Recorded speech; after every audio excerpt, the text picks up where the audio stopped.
Okay, I think I'll start.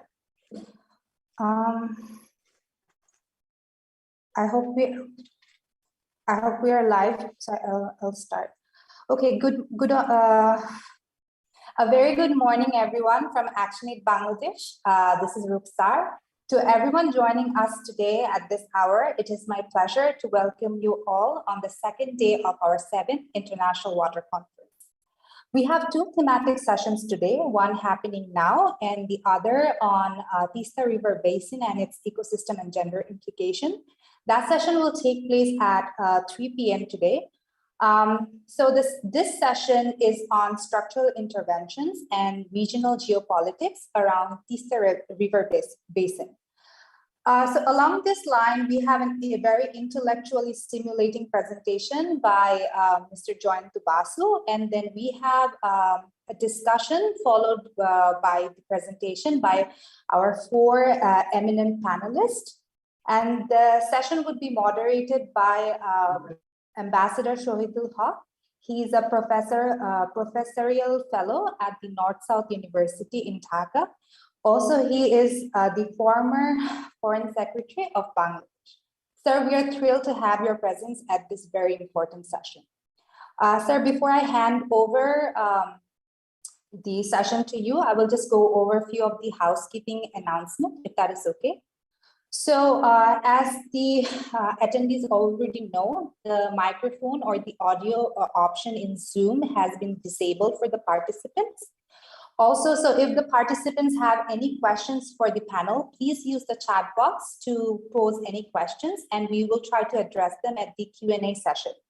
Additionally, we have a few representatives from the media, so we will also use the Q&A session to answer any of the questions during from the media in that session. Lastly, we will take a group photo at the end of the session. So we will request everyone attending this session to turn on their video so we can take a group photo. Also a note for everyone, this session is being recorded. Also, we are live streaming the session on our ActionAid Bangladesh YouTube and Facebook channels. Feel free to cross-post. Lastly, a note, we are promoting bilingual dialect to have inclusivity throughout the conference. So we have a lot of community members joining us from Lalmonirhat and Kolapara, and we are providing them with a separate communication channel where all the discussion happening here is being live translated for them for easier understanding. With that said, I would like to welcome and give the floor to Ambassador Shohidul Haq, sir, to share his opening remarks. Thank you very much, Rukhsar, for intro.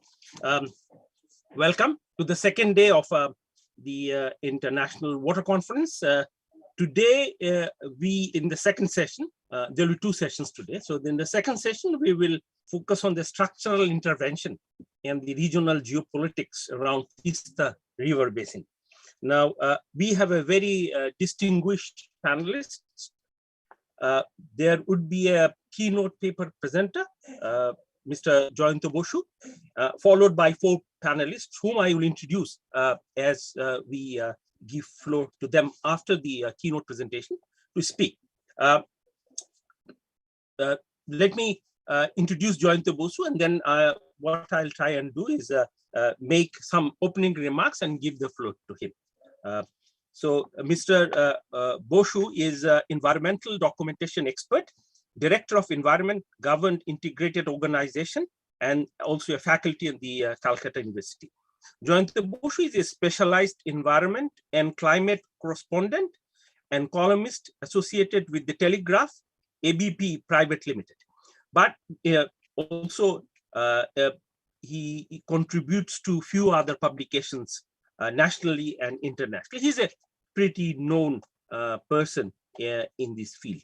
He's also a regular in audio-visual media on related issues. Apart from covering climate change issues nationally and internationally, almost a regular in international climate change meetings since 2009.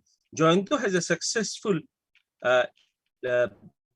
member of a landmark environmental campaign for the Telegraph. He's also a faculty of the Calcutta University, as I said, and works with various key environmental issues.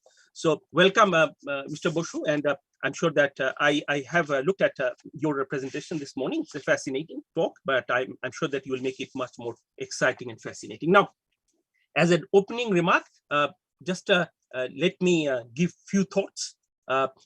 Yesterday, we had a very interesting debate. And in fact, Professor Imtiaz made a very strong statement. He said, Teesta Basin issue is not a geopolitical issue. So the premise on which we'll be beginning today's session has already been challenged. So we would like to hear from others. I have some thoughts which I'll try and lay forward. Now, when we talk about any issue, which is even the domestic issue, we have to be aware of the total what we call environment within which we function and work.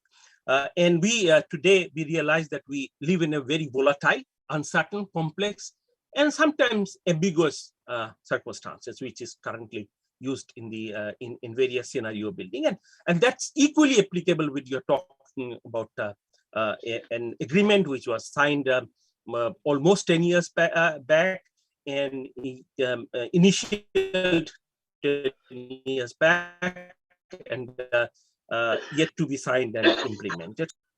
So that now, since Professor Imtiaz has sort of raised a very fundamental question about the session, since then I had a chat with him last evening. So I wanted to sort of find out from which angle he is coming.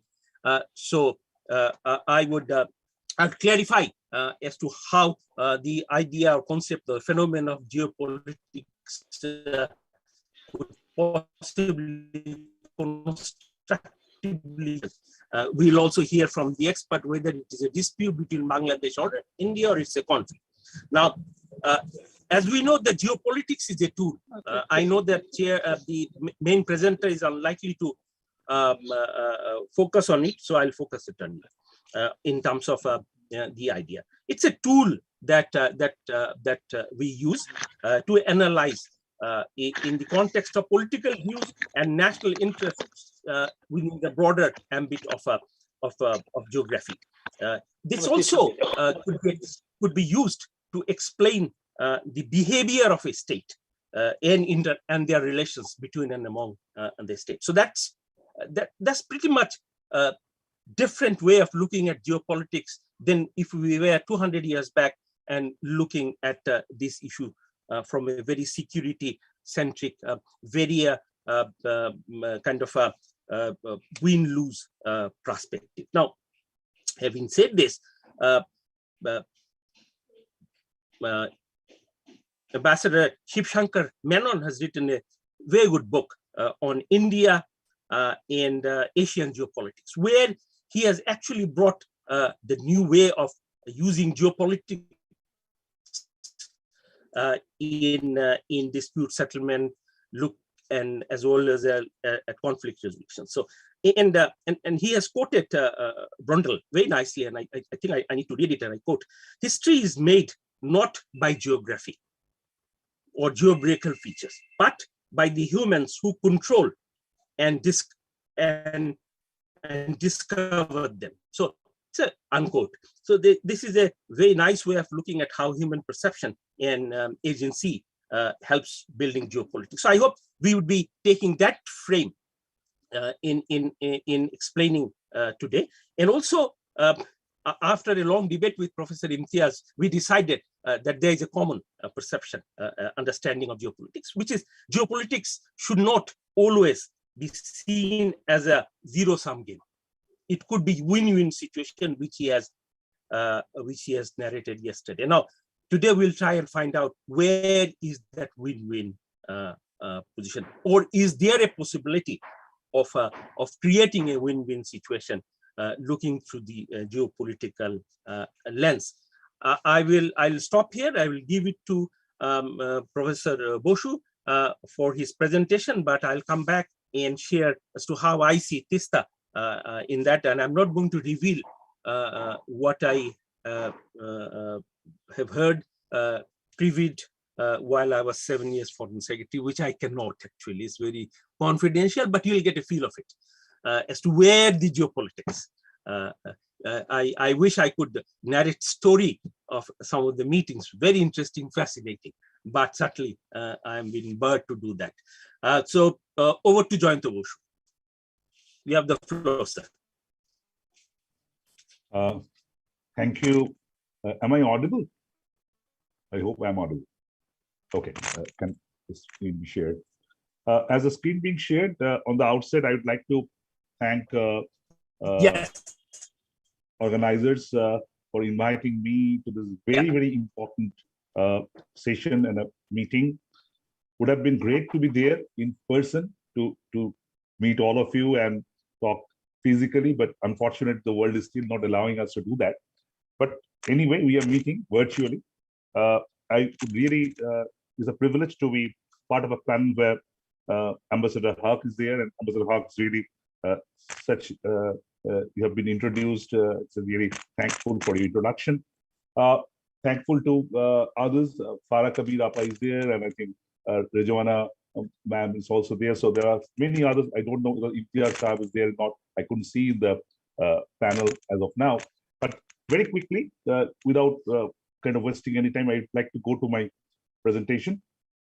I hope you can see the presentation. It's being screen shared. I hope it can be seen. Is it okay? Great. Yes, we can see. Fine. Thank you. Fine. Let me start with this very small kind of comment. That, as you can see, that I'm grateful to authorities for the invitation. In any country, rivers play an important part in the health and economic well-being of the people, especially in Bengal, of which the major portion is delta. And having this regard to the seriousness and complexities of the river problem, which arise in part due to the changes of the course and of some of the major rivers, some due to the human interference, river conservancy should be given the first place in any program on development. Now, it could be my statement, but it was unfortunately or fortunately not mine.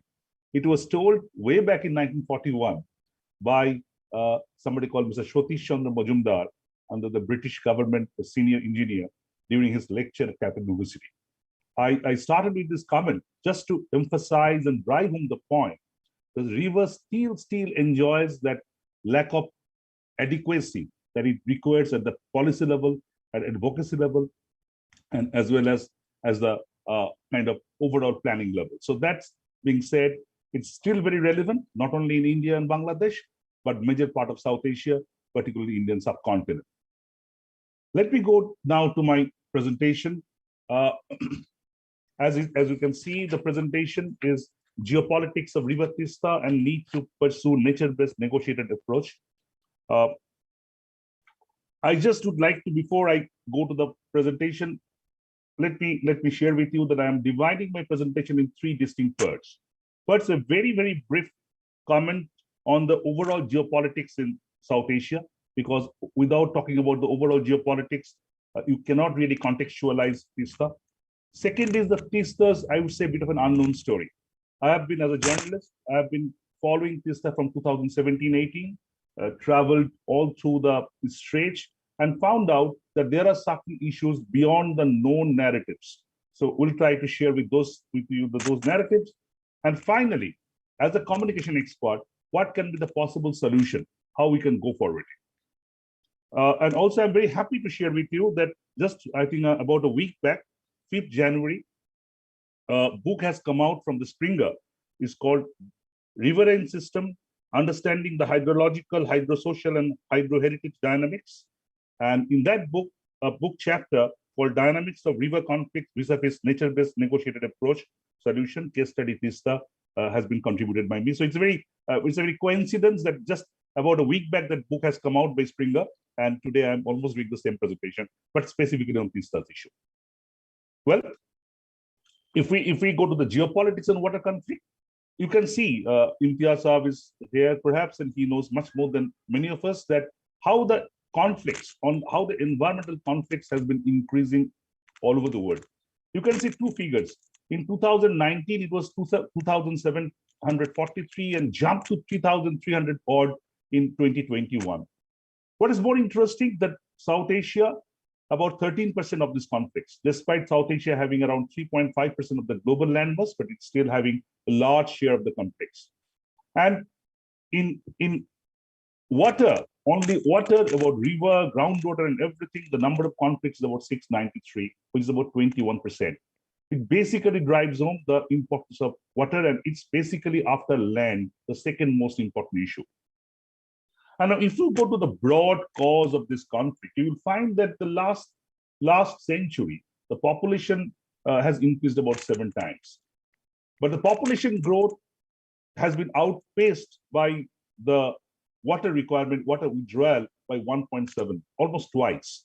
So twice withdrawal of water, that triggering the conflict in a broader scale. Now, going to the kind of overall river politics, geopolitics in South Asia, I think it's inevitable because of the certain reasons.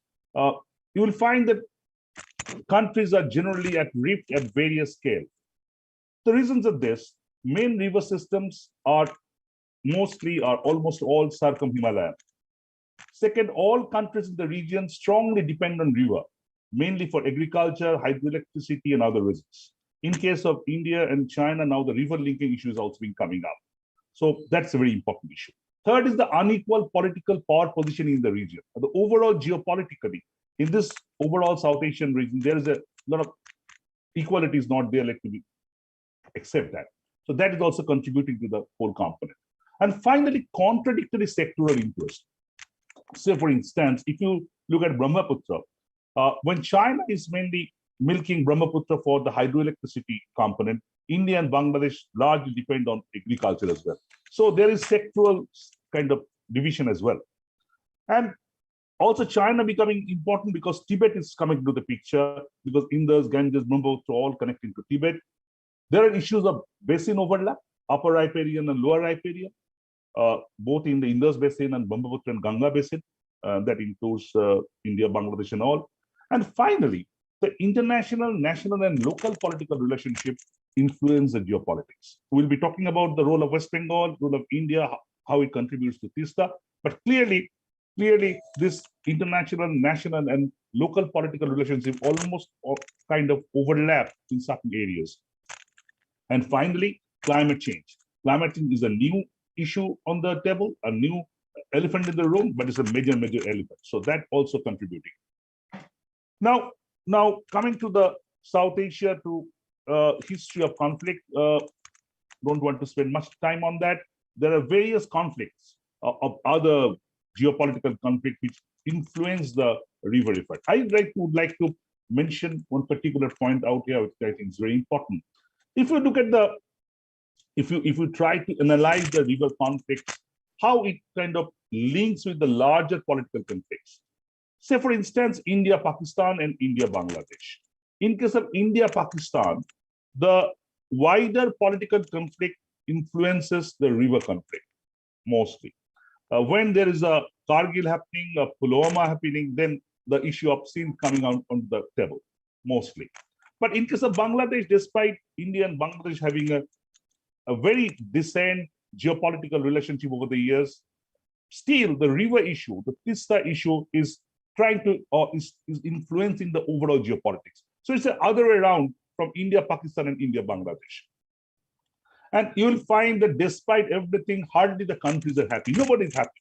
You check it, that nobody is happy. India is not happy, Bangladesh is not happy, Pakistan is not happy. Nobody is happy with the agreement that has been signed. Nepal is not happy. Mahakali Treaty is going on and on and on. And India-Pakistan Treaty is also under scanner. Now, Ganga Treaty is one of the success points, but by 2025, it is going to end, and really we need to look forward how it can be taken to the next level. And then there is no legal provision, as we all know, between the upper riparian and lower riparian, that also being a component. Now, going straight down to Bangladesh, India-Bangladesh issue, we shared 54 rivers, but there's no holistic basin approach. I keep on talking about it, that we concentrate a lot on Ganga and Teesta, quite rightfully so, but we need to also concentrate on the other rivers. The entire river basin, a holistic basin approach has to be taken. And I was part of an IUCN report being prepared in 2014, on the entire 54 rivers. I actually worked on 11 rivers. And very interestingly, that document, so that document is very, I would say, very revealing, that it shows that if you look at the overall water kind of contribution, it is broadly split 60-40 between India and Bangladesh. When I say India, it basically West Bengal. And out of the 54 rivers, 45 originated in India, 6 in Bangladesh, and 3 in Tibet and Bhutan. So though India is dominant in terms of upper riparian, but not necessarily the exclusively upper riparian country that I want to put up. And to India, the transboundary river is very important. Kalyan Rudro, a very well-known scientist, river scientist from India, he has worked at length on this issue and found out how the transboundary water contributing to the non-monsoon time. So I really would like to make it a point here that upper riparian versus lower riparian country narrative, though it's important, it doesn't hold water in such a dynamic water sharing paradigm. It is important who is upper riparian, who is lower riparian, but at the same time, there are other factors we need to take forward. And track to negotiation is going on, but not the way it is in other issues. If you look at the agendas across the world, how the track to has taken it forward, unfortunately, this issue has not gone to that level. And very importantly, let's talk, but Indian river linking project may in the future have an impact on the geopolitics of the Teesta. Very quickly to the Indian river linking, don't want to spend much time on it. You know that in the proposed ILR, there are 28 projects being talked about. Out of those, 14 are in Himalaya region.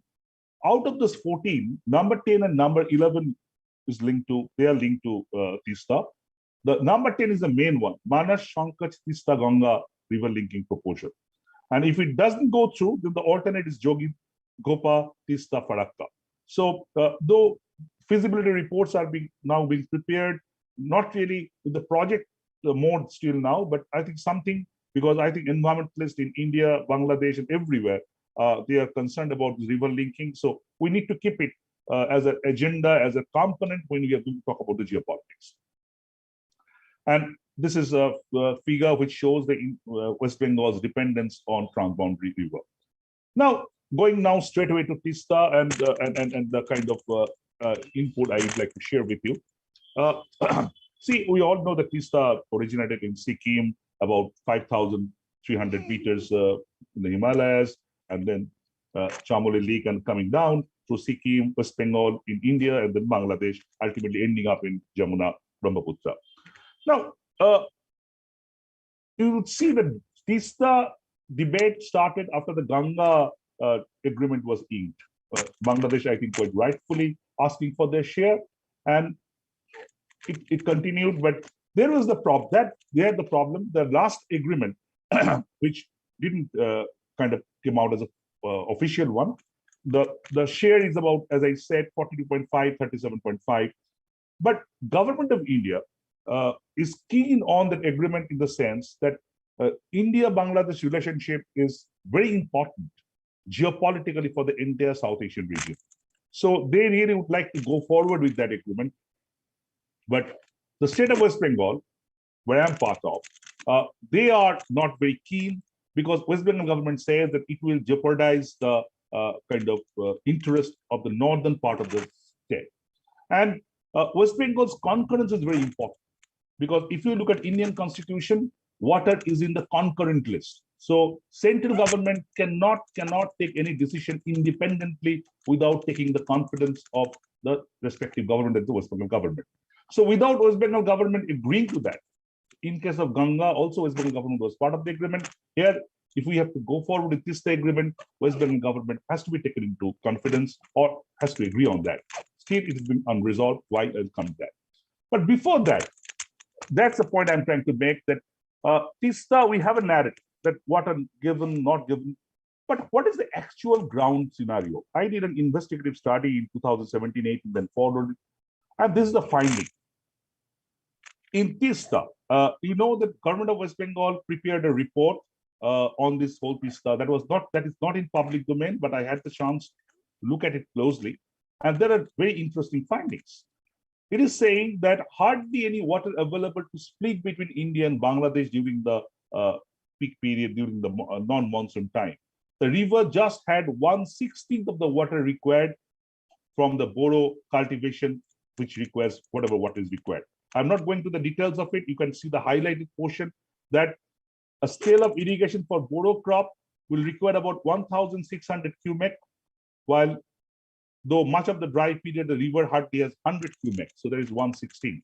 So basically, there is no water in the river, which is required. Second, and there are various other studies which very clearly underline, indicate this point that much less water in the river that it is required by both countries. I'm not going to the details of it, but the trend is continuing.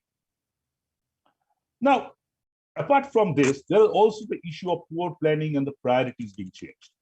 We have two barrages close by, India at Gajaldoba in Jalpaiguri, just before the river kind of gets into Bangladesh, and Bangladesh has a barrage at Guwani in Lalmonihar district before it joins the Brahmaputra. But despite two barrages, you'll find that the barrages cannot provide water during the time it is required because no water reservoir capacity. In Indian part, there is no water reservoir capacity. I am told that in Bangladesh part also there is no water reservoir capacity. I would like to be corrected if I'm wrong. But in Indian part, there's no water reservoir capacity. So we cannot really give back the monsoon water there. And overall, the water volume is getting low. Now, water volume below 100 cubic, even in peak summer, even below 100 cubic. And Bangladesh talks about the kind of the agriculture being affected without getting adequate Teesta water. Let me share with you that even in West Bengal, a committee formed by the chief secretary and the senior officials found that they reduced the 90% of whatever the originally planned with the Teesta River irrigation. So it's not only affecting Bangladesh, it is also affecting the agriculture in Indian part, in West Bengal. So basically, the water is going down. And why water is going down? Once you get into the Teesta, you'll find the hydroelectricity factor. You get into the Himalayas, you'll find Teesta Low Dam project, you'll find Teesta Low Dam project phase 3, phase 4. In Sikkim, you will find that there's so many of them, I think about 29 or 30.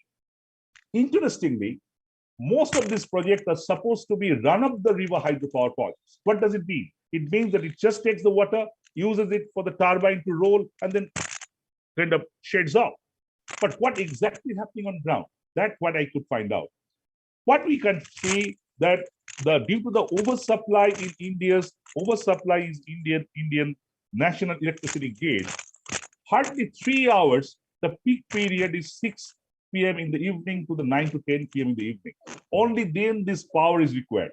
So what the electricity, all these hydropowers are doing, they're holding the water. If you get a photograph, I think I showed perhaps later, that before the upstream to the hydropower, there's a huge pool of water.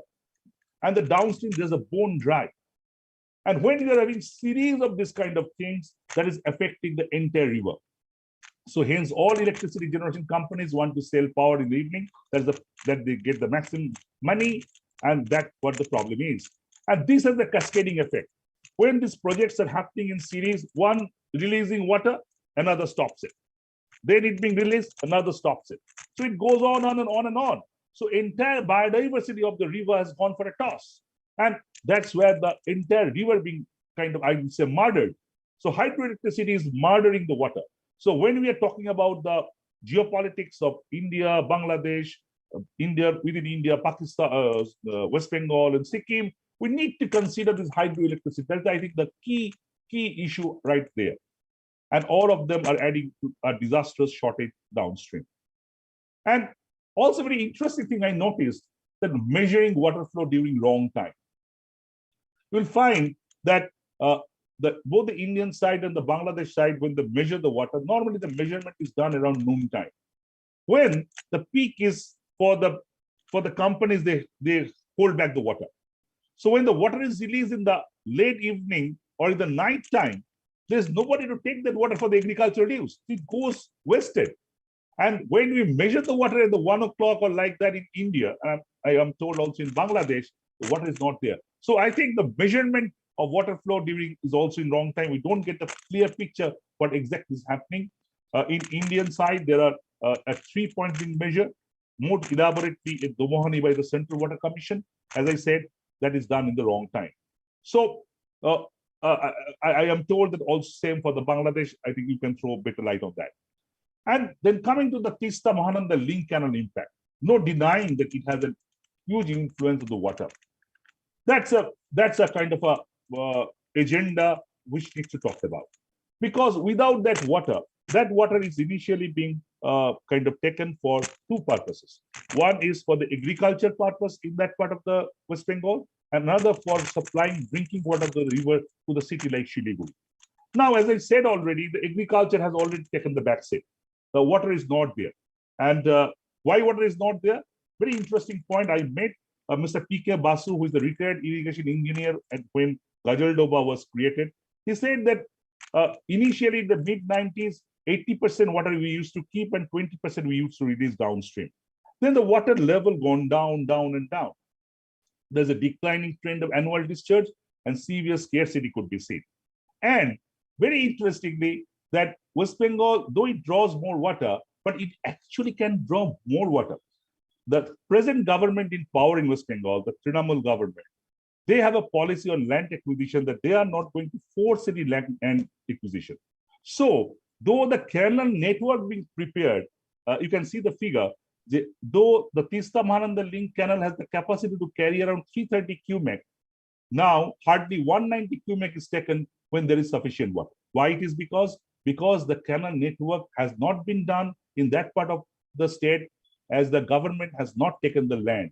So the policy of the present Trinamool government, in a way, played to an advantage for the downstream water in the sense that otherwise it could be more water being drawn in by West Bengal. So what Nilanjan, very good friend of mine, ecological economist, says that during the driest month of the lean season, West Bengal has to hold back most of its water and channel it to the link canal. Otherwise, not only the agriculture was over a vast area being affected, it's already being affected, but also the drinking water, more important. And then I'm coming to the climate change. Climate is, as I said, the new elephant in the room.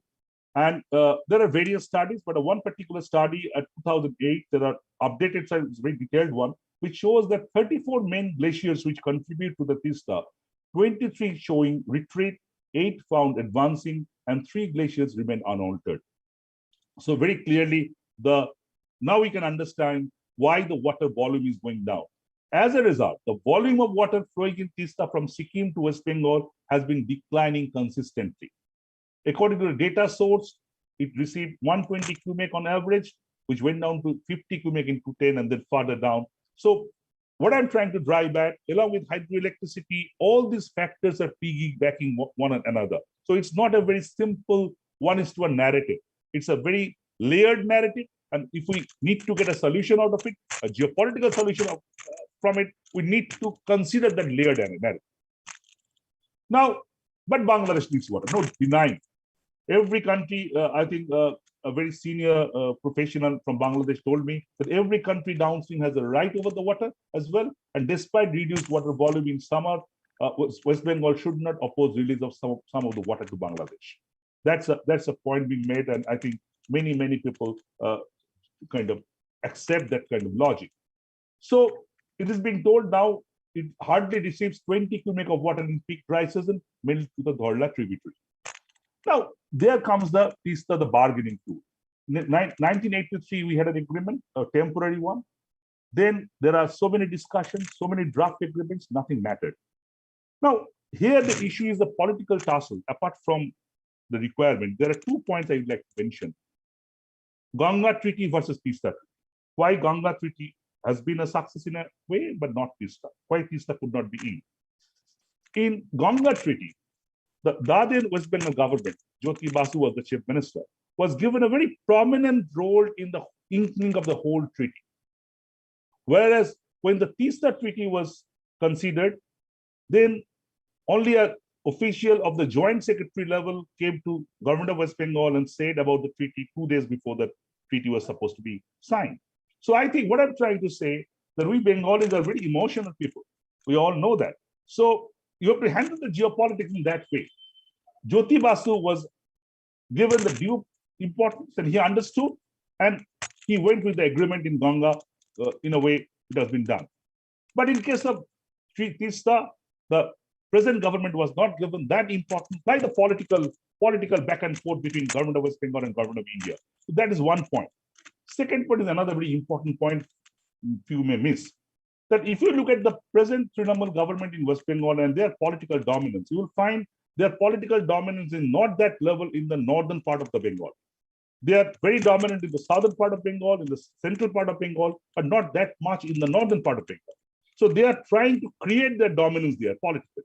So they feel if they sacrifice and they go for the treaty and sacrifice the interest of, quote unquote, sacrifice the interest of North Bengal, it will further hamper their political interest in future. So these are layered issues which has to be considered, has to be kept, and has to be deliberated upon if we need to really get into the thin and thick of it. And finally, I go to this part that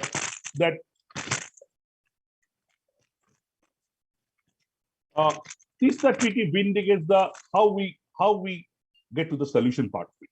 As a communication professional, I think the nature-based negotiated approach, NBNA, Teesta study clearly that the study that we did, and there are other kind of studies as well, vindicate the importance of being a consolidated dialogue involving all stakeholders. Very important. I thank Farah Kabir Appa and Imtiaz Saab and Saidul Saab and everybody for triggering this dialogue. I think there's no point in holding it back. We need to talk among ourselves, need to get to all these layers to understand how we can come out with that. Negotiated approach is now a very recent approach to solve any environmental issue in environment and other agendas. I think here I get a step ahead saying a nature-based negotiated approach. You will see the root cause is the splitting of sharing of resource. If you compare with Sundarban, why India and Bangladesh, West Bengal and Bangladesh are having such a good relationship with Sundarban? Because we are not splitting the resource there. We are adding the resource. Here we are splitting the resource. That actually creates the problem. And if you look at the river-related conflicts, there are three kinds of agendas. First, the direct competition for water as the scarce resource. Second, due to the huge infrastructural project leading to displacement, social and environmental agendas. But the third one, often being ignored, it is the water-related conflict involving the disputes over the appropriate level, role, and access of various stakeholders. I think in Teesta, often we talk about the first two, but the third one being missed. We need to get into that. And without that, we will not get to a sustainable solution. And finally, I just get into the final slides of mine, is that how we can address the whole agenda. I am talking about the integrated river basin management. You know that it is the model of to conserve and utilize the natural resource. I would say that NBNA, the negotiated approach, has to go with our IRBM. We have to take an improved version of IRBM, which is negotiated approach to IRBM. So if we can adopt this IRBM concept with the negotiated approach concept, then we can go to a sustainable and equitable water resource to a negotiated approach, which recognizes the river as a unit. Don't split it in political boundaries. Don't split it in other boundaries. Take it as a unit. And we also need, as we are having the top-down approach, but also we need a bottom-up approach. Negotiation needs to be pursued at various levels: local, regional, national, and international governance level. And it should, as I repeatedly harping on, the local initiatives has to be considered. So final slide, but as a communication professional, already I said that the nature-based negotiated approach to be pursued. The communication strategy, a very important non-point vertical to horizontal communication strategy has to be developed. I'm not very confident that how much communication strategy we have right now. And we have to talk about this issue across the social strata. I just will take 30 seconds to talk about the project. Tramways in Kolkata, many of you who come to Kolkata know that tramways is Kolkata is one of the few cities in the world at some point of time retaining its tramways. At one point of time, politically, tramways was almost being excluded. Then there was a project being launched between Kolkata and Melbourne, two cities having longest continuing tramways, and that created the kind of uproar within the people. They petitioned to the government, no, you can't take the tram away, and tram is still in Kolkata. So I think we have to talk about this agenda much more to the social strata. And we need to have a long-term and short-term media communication strategy. We need to talk on the negotiation of the low-hanging fruits. I am again referring one particular project that I am part of, the Transboundary Sundarban Media Strategy Project. I think from 2014 onwards, we had many, World Bank was part of it, is part of it, WARF is part of it. From Bangladesh, there are various agencies being part of it. We are trying to talk about that we need to talk about the Sundarban in one voice. Unless Sundarban, which is very climatically threatened, we can take this whole agenda to the international level with the same voice, it can't be done. So very, very win-win. I won't say everything has been done, but at least something has been done. So I strongly kind of suggest here that on Sundarban, we need to develop a communication strategy to go to the geopolitics part of it and the Sundarban model. And let me refer here, when Prime Minister Sheikh Hasina ji came to India some time back, in an article in Hindu in India, she referred the success of Sundarban and pointed out why Teesta needs to follow that model. I reiterate the very, very important point made by the Honorable Prime Minister, and I think we should need to look at it very closely. I'll end up with a small story of Rabindranath Tagore. I think without Tagore, we can't conclude anything in India and Bangladesh, at least also in West Bengal. You know that Tagore and Patrick Geddes is considered the father figure of modern day development. They were very close friends. Now, Patrick Geddes' son, Arthur Geddes, was doing a PhD. And his topics was rivers of Bengal. If you come to Shantiniketan, you can still find that book. So Patrick Geddes asked his son to go to Tagore and seek his guidance about doing the project, doing the research. So Arthur came to Shantiniketan, sat in front of Tagore and asked, Gurudev, tell me how I should go about my research. Tagore said initially, why you are coming to me? I am not a river expert. I am not an expert in any way. Why you are coming to me? Arthur said, no. Father said that you have to give me some guidance. Then Tagore said one word. He said, I can just share one knowledge of mine with you, that when you will be dealing and researching the river, don't treat as a sheet of water. Look at the life over it, look at the life below it, look at the life in both sides of it. So I think when we are talking about the geopolitics of this stuff, we need to go away from the standard narrative. We need to take all these layers into consideration. And as Tagore suggested years back, we need to look at the life over, below, and both sides. Thank you. Thank you for your time. I conclude it. Thank you very much, Mr. Bosu, for a very fascinating kind of a presentation. I'm sure that our panelists will take threads out of it and build on it. We have actually 4 panelists, 3 panelists and 1 special guest. Is Dr. Atik Rahman joined us? Yes, sir.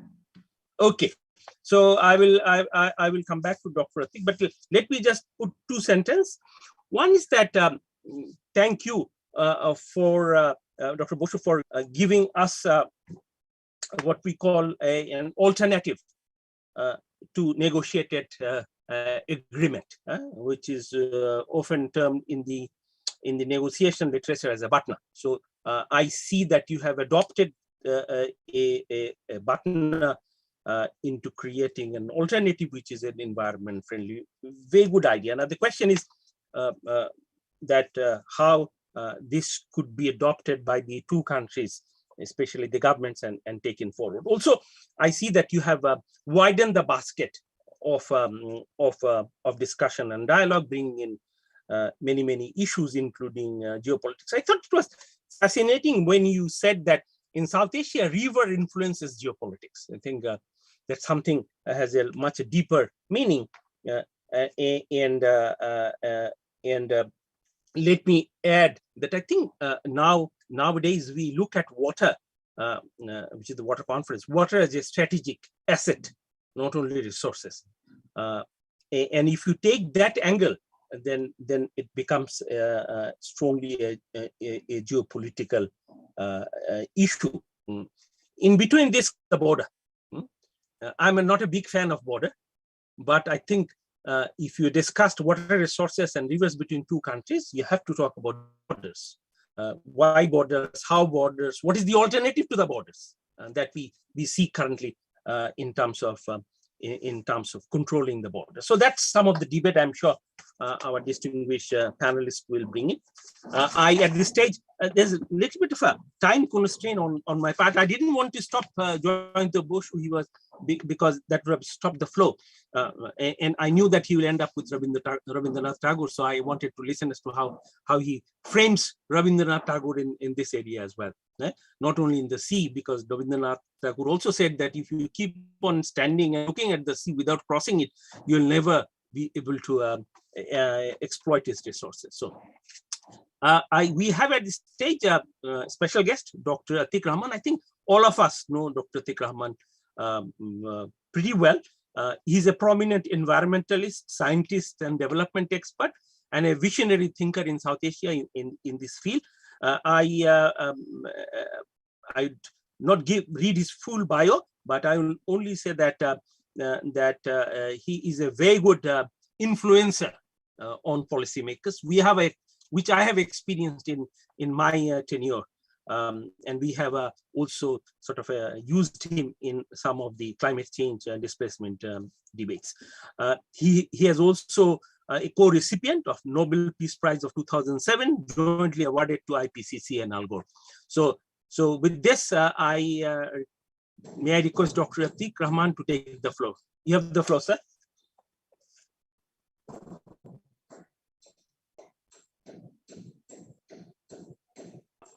Right. Can you hear me now? Yes, loud and clear. Okay. Right. Thank you very much. Do I have 10 minutes? Is that right? Or Ambassador Shahid, do I have 10 minutes? Or I think, sir, you can take Yes, 10 minutes. Thank you. okay. Thank you. Thank you very much for your flexibility. Thank you very much for giving me this opportunity and a very enlightening discussion on Teesta. And rivers, you can't say where it has begun and where it ends.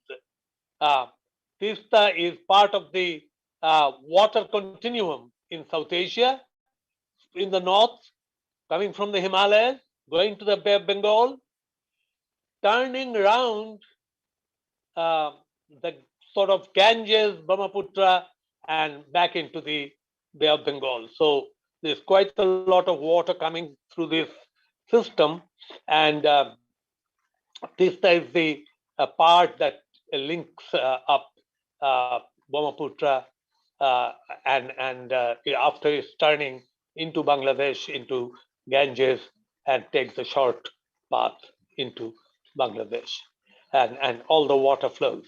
So very difficult to attribute where this water has come from and which country, because these are overlaying at least 4 interacting countries: Bangladesh, India, China, Nepal. In fact, 5th one is Bhutan.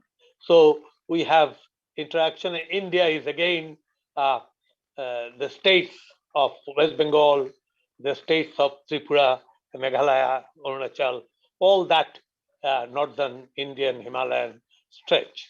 So it is a continuum process of water flow. Now, water in this part of the Himalayas is dominated by what I would call seasonality. At the same river, same stretch of water has overflowing billions of cusecs to a smaller amount into minute flow over the dry period. So we have to understand this fluctuation, which is part of nature. And still, for us, the analysis is based on how much water does human being need and what does it do? Or can he use it in the best possible way? Does it decrease systematically or just seasonally? Or are there other interests that come into it?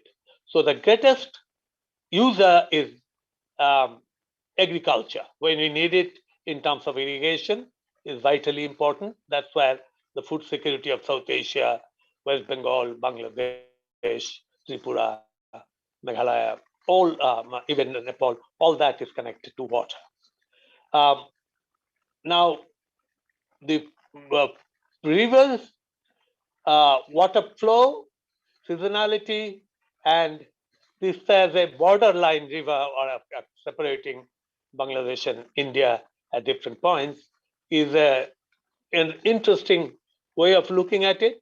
For the neighboring people who are there along the river, they really don't care about so much, so long they get the water they need at the time of the water they need it.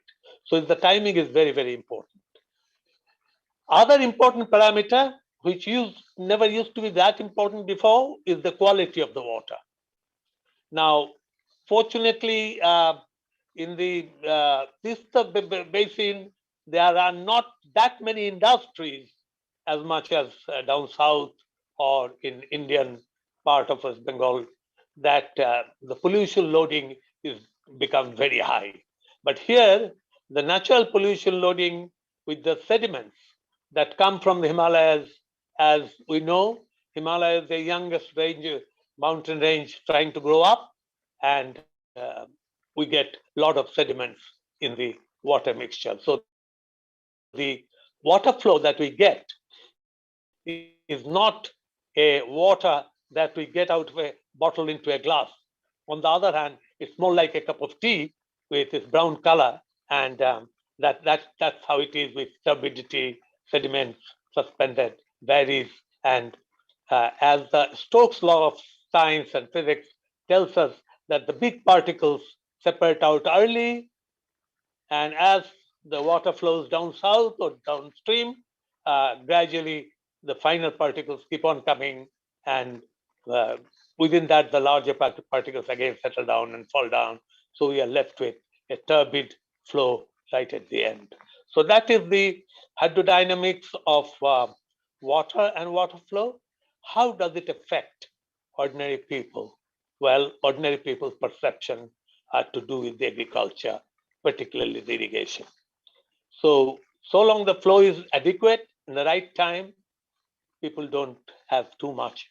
On the other hand, if the flow is restricted by any reason, and which, having these barrages and creating holding areas for holding the water does create flow disruption along the river. So people, if it's taken out from or stabilized for the purpose of using it at a time when there will not be that much flow, particularly up in the north and then gradually coming down south, then that northern flow doesn't add up. So sometimes there can be a flow restriction despite enormous amount of water that passes through these rivers.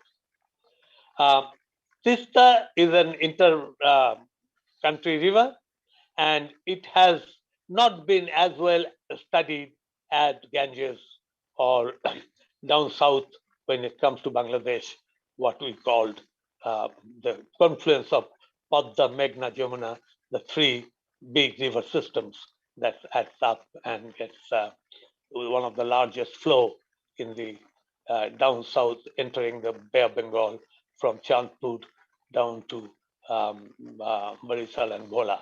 So all that is a huge interactive sediment. It just so happens interactive water plus sediments. What happens is these have been there long before the independence, will continue to be there a long time after. So the politics, geopolitics of it wasn't the critical issue. We were one India, then we were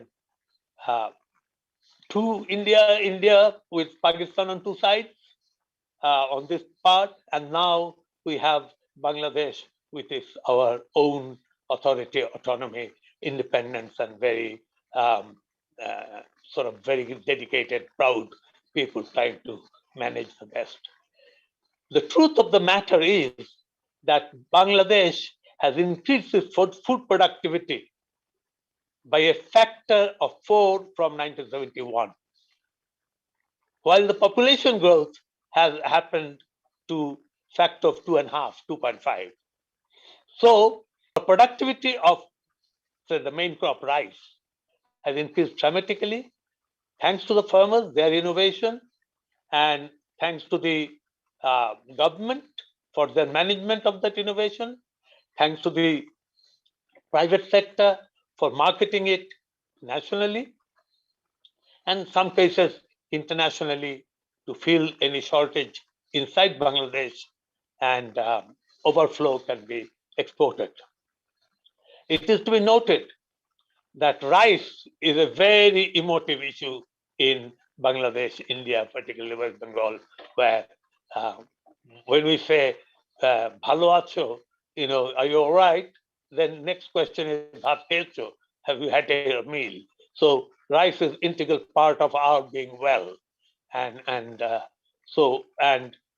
farmers really, their success was measured in the amount of rice they grew, and how much they could keep at home and what they could sell in the market.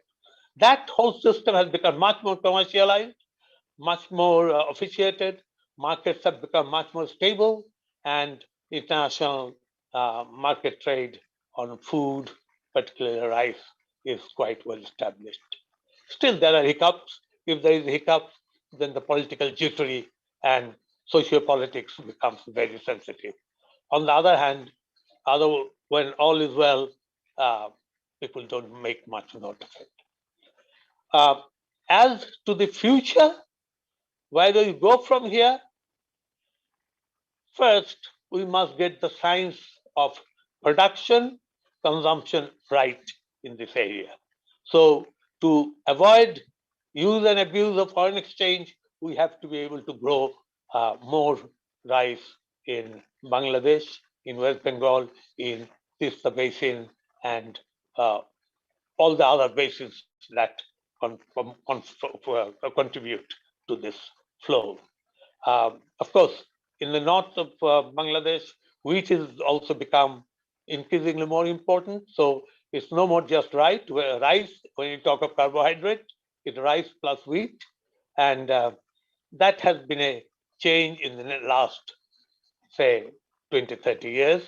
And I remember when I was a young man, 30 years ago, 40 years ago, when, or even earlier, before Bangladesh was born, Pakistani leadership said, well, Bengalis will have to eat wheat because rice is growing is vulnerable and expensive, etc.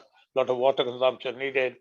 And there was a huge political uproar that they are trying to force our change in our food habits. But these were mostly emotional responses to reality.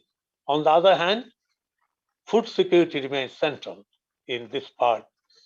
When food grows, food stock and is there, government has most of the countries, India, Pakistan, in Nepal, Bhutan, Bangladesh, have created buffer through creating huge godowns of holding rice. But you cannot hold rice with impunity and total protection over many years. So keeping the rice over more than 2 years, 1 year or 2 years, one has to keep on using and reusing and refilling these godowns. So there is a whole question of what grows in the field, how do we take it and protect it, how do we market it and give it to the communities, what sort of pricing we do, that's the private sector, and for the public sector, how every citizen gets enough to eat. on their doorstep, on their plate. And this becomes marketing, pricing, and not only emotive issue. When life is, as I said, carries on normally, it's just life is okay.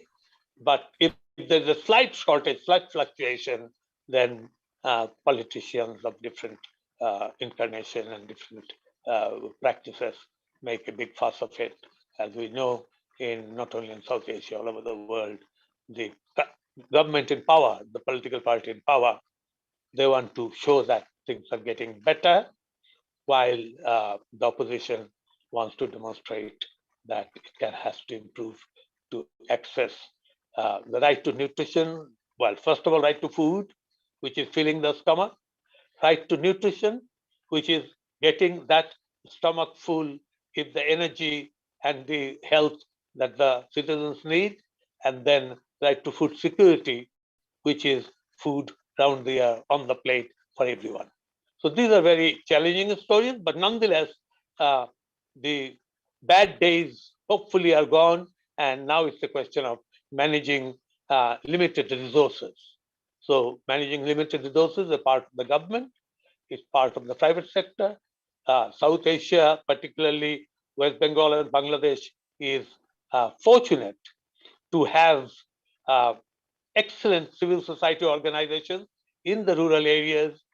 Many of them are farmers directly contributing. If not, their parents were farmers and they remember farming values and farming processes.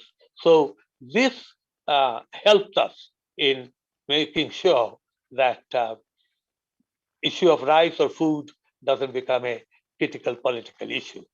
And all political parties are sensitive to this, and there are people in all parties who are aware, and good research is going on across the country. Organizations like ourselves, Bangladesh Center for Advanced Studies, CPD, Center for Policy Dialogue, and several others, think tanks type, who are formulating and helping with the workers and the government to develop policies which are user-friendly, which are long-term to short-term to long-term view of demand supply. Not only that, but changing patterns of food habits, ensuring health of the community people. You see, as I mentioned, that there was a time food was perceived as the amount of rice eaten. Now food is perceived as the amount of calorie, amount of which is mostly carbohydrate, amount of protein, which comes from fish, animal food, vegetables, then the vegetables that come from the field. Bangladesh had a very progressive growth of vegetables, and thanks to the women folks of Bangladesh who have been producing enormous amount of vegetables across the year at their own homestead stock areas and supplying the market with significant amount of food variety, balanced nutrition. It's not, it's really marketed to an extent trying to facilitate some of this, but there are gaps in the market. Market is always is in the hands of the profit-making organizations. So there will be gaps, but on the other hand, carbohydrate, nutrition, balanced food, and supply, security of supply across the year over the period month by month becomes one of the ways to look forward.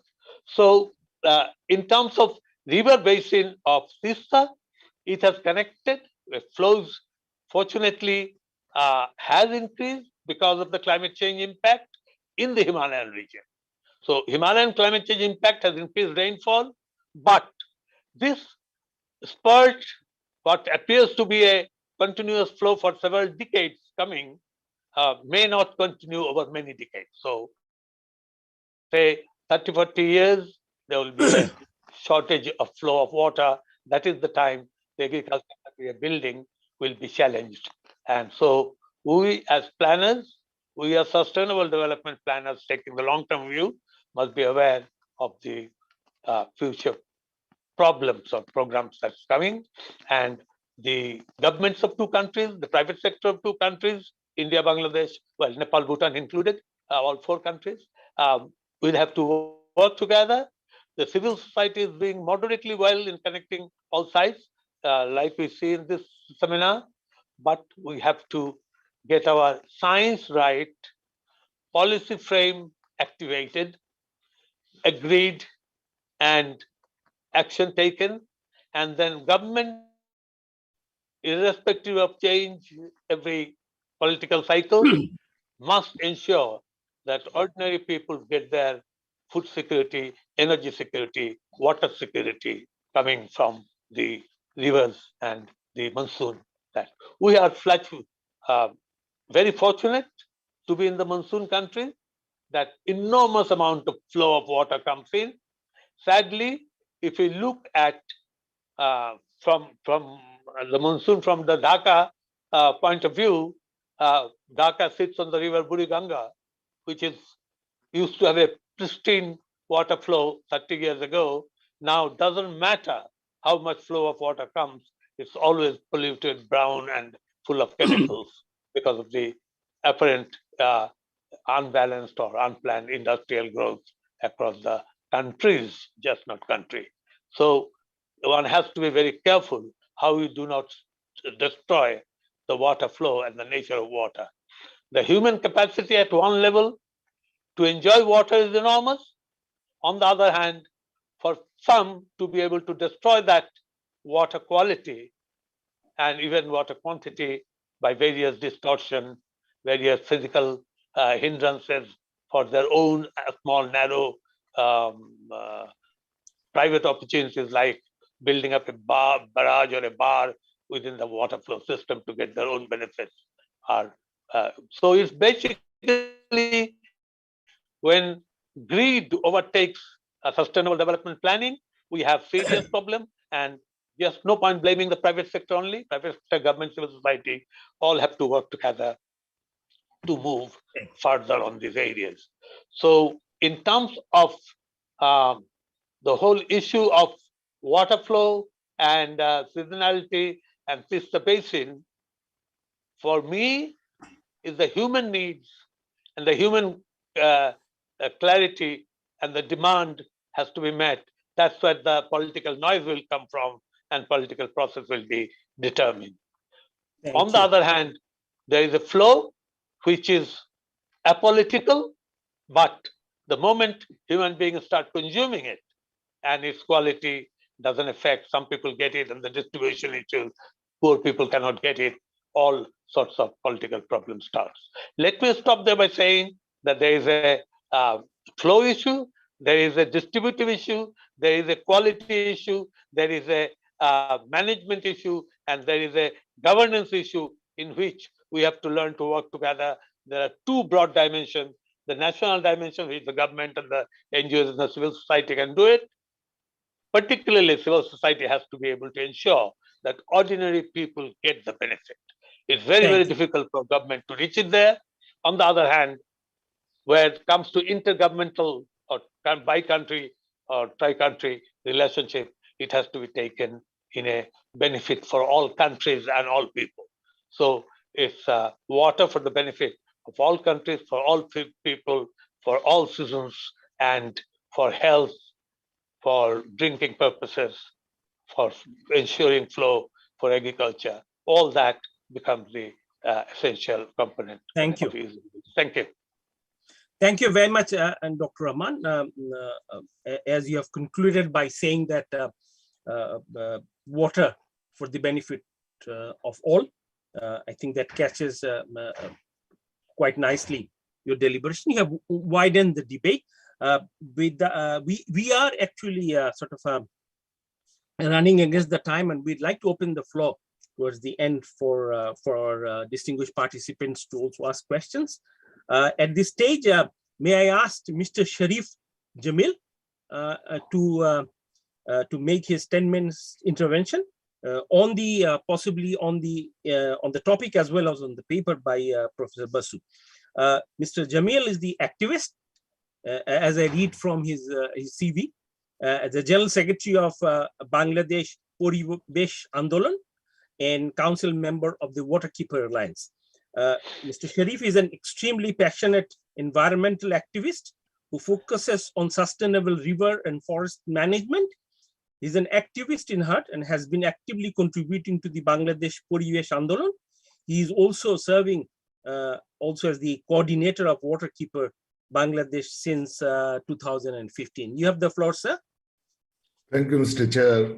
Honorable participants, very good morning and Happy New Year to all of you. I will try to be very brief, and I have some disagreements with a lot of comments made by some of the distinguished speakers throughout the conference, maybe as I heard from the chair about Professor Imtiaz.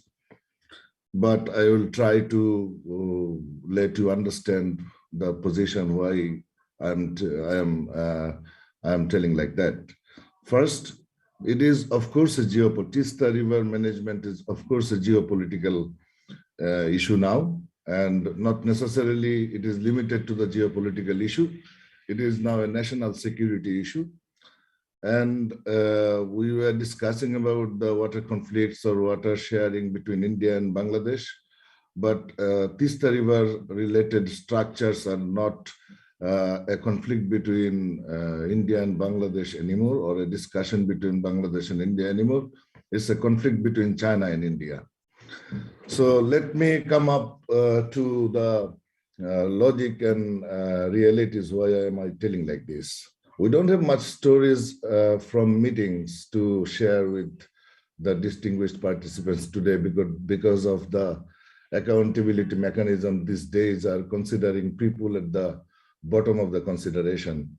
So in previous days, we were part of the many policy making process and discussions, but these days it's coming less and less more. But the whole presentation and the discussions about the water sharing between India and Bangladesh since the independence of Bangladesh was never treated by India holistically. And we have a joint river commission between these two countries, and the terms of reference of joint river commission says that the joint river commission will sit at least twice in a year. But if you see the history, they can sit once in 2 years even. And even the sit, there is no fruitful outcome coming from the discussions, let alone Ganges or Feni River, doesn't matter. It is never equitable towards Bangladesh. And it is, of course, a setback of Bangladesh that we could not ensure the equitable water sharing between India and Bangladesh. But I will try to conclude my speech with the recommendation again that this entire river system of Ganges, Brahmaputra, and Meghna river systems should be looked at holistically, and 5 riparian countries should sit together and manage these entire 3 basins, Ganges, Brahmaputra, and Meghna as a whole, because Ganges, Brahmaputra, and Meghna, these 3 mighty river systems, are discharging to the Indian Ocean through Bay of Bengal and through Bangladesh. But today's discussion should focus on the reality today. Because of this water crisis between India and Bangladesh over the water sharing between Teesta, on Teesta, currently there is a big project in the discussion of Bangladesh government, which is called Teesta River Comprehensive Management and Restoration Project. It's a huge structural project that is in smoke screen. We do not know any detail about the project. It's kind of a secret project.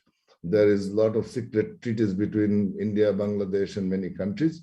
It's similar one thing. We don't know any detail about this project, but it's a $1 billion project. And they said they did a feasibility study, but we do not know what the feasibility study says. But most significant thing here to realize that who are coming up with the feasibility study and who has adopted this project. It is Power China. Power China came up with the idea that there should be a big restoration project in Teesta. And the information we already, by now, the information we have, we found this project itself is scientifically not viable. However, let me connect this Power China project with the geopolitics and national security issue. if you look at the other projects of Power China in Bangladesh, I want to underscore your attention towards one particular project, which is in Taltoli Upazila of Borguna district. It is a power plant. It calls Borishal Power Plant. And that power plant is going to be installed by Power China. And that power plant is under construction right on the river. And it is the estuary of three big rivers called Bishkhali, Paira, and Boleshwar. So to me, the big project by Power China on Teesta River will very easily connect the Chinese workers and Chinese people directly with their territory in Taltoli Upazila. Taltoli is a Bangladeshi Upazila, it's in Bangladeshi territory, but I very carefully and very knowingly telling that it is a Chinese territory. And there is a logic behind it. What is the logic? The entire power hub in Paira area or Otoakali and Borguna, there are a lot of coal-based power plants are coming up, and all those are focusing on imported coal. So Paira port is very important for the financial viability of all those joint venture projects. And recently we came to know it in 2018, and we tried to tell it to government that the Paira port is not viable technically for it to be a deep sea port. But government did not listen to it in 2018. But recently it is revealed and it is open to everyone that because of the sedimentation load and the hydrological characteristic in that part of the Bay of Bengal, Paira deep sea port is not feasible or technically viable. So the coal-based power plants that are coming based on imported coal and considering the Paira port to be the transportation hub, will be struggling in terms of financial viability or commercial viability. So if the Borishal power plant is not commercially sustainable, then it can be Hambantota port in Sri Lanka. Hambantota port is no longer the territory of Sri Lanka. And 2 years ago, I visited along with the chairman of National River Conservation Commission, where there was ADC General of Borguna district, there was second officer of Taltoli Thana, and we entered into that Taltoli power plant to check the occupancy or the illegal grabbing of a river. And we were surrounded by more than 30 Power China workers, and they were charging us about the permission, which permission we have to enter into this territory when the construction phase is going on. So my fear is if those power plants are not running properly and they cannot meet the loan and installations they are supposed to repay, then the territory will not be as we are thinking of now. So from Teesta River, Power China can connect themselves with the power plant in Borishal, which is in the coast in Borguna, and then they can connect themselves with the sea. And we know the Bay of Bengal and the geopolitics over the Bay of Bengal. So Power China, Teesta restoration project, Power China's other project, and the coal plants around Paira has an integral relationship between the geopolitical strength of China over the river systems of Bangladesh and in the territory of Bangladesh.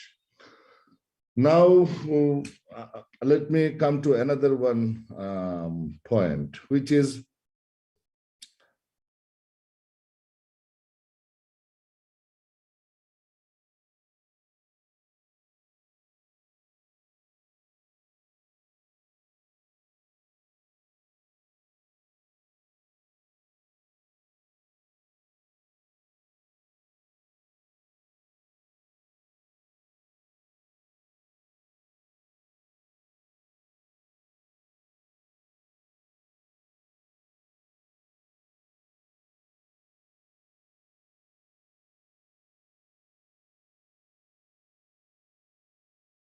Hello, Mr. Jamil.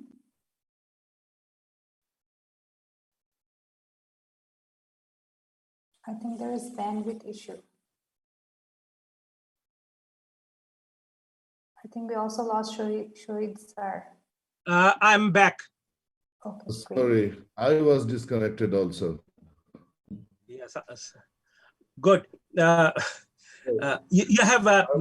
Can you conclude in 1 minute, In sir? 1 minute, yes. So my recommendation is not to see Teesta separately as a river to discuss between India and Bangladesh, or the projects, infrastructural projects coming up around Teesta to consider the economic relationship between Bangladesh and China. When we are discussing about Teesta Basin, we need to consider the people in the basin, we need to consider the ecology in the basin, and of course, we need to think about the need of the water across the basin in terms of ecological need, in terms of people's need. After meeting all these things, we have to leave some water for Teesta River itself to be alive. And to do that, we cannot separately think between Bangladesh and India, because Ganges, Brahmaputra, and Meghna is integral part of a single river system. There are 3 river systems, but 3 are very much connected to each other. So 5 riparian countries should develop a mechanism how we can sit together and manage those river systems from a holistic approach. Thank you. Thank you very much. I think the organizer is sort of requesting if we could all be put out a screen so that they can take a picture, because some of the people will leave for a Jummah prayer today. So please, the next 1 minute, can we all be in the screen?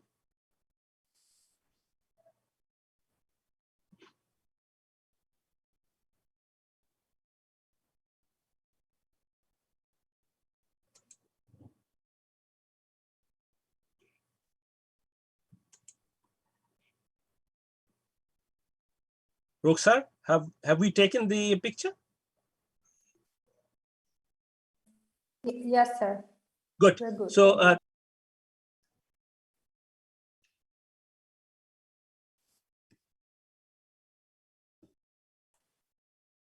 Shoaib sir, you're mute. yeah. Thank you very much, Mr. Jamil, for bringing in a hardcore geopolitics back onto the table. As you may have noticed that in the opening session, I did sort of put a perspective or a frame of how we'll use the geopolitics. You have every right to bring in, hardcore politics, but at the end, geopolitics is for people. It's not for the state, the way we used to see it 200 years back. So that you had at the end did bring it out. That's one.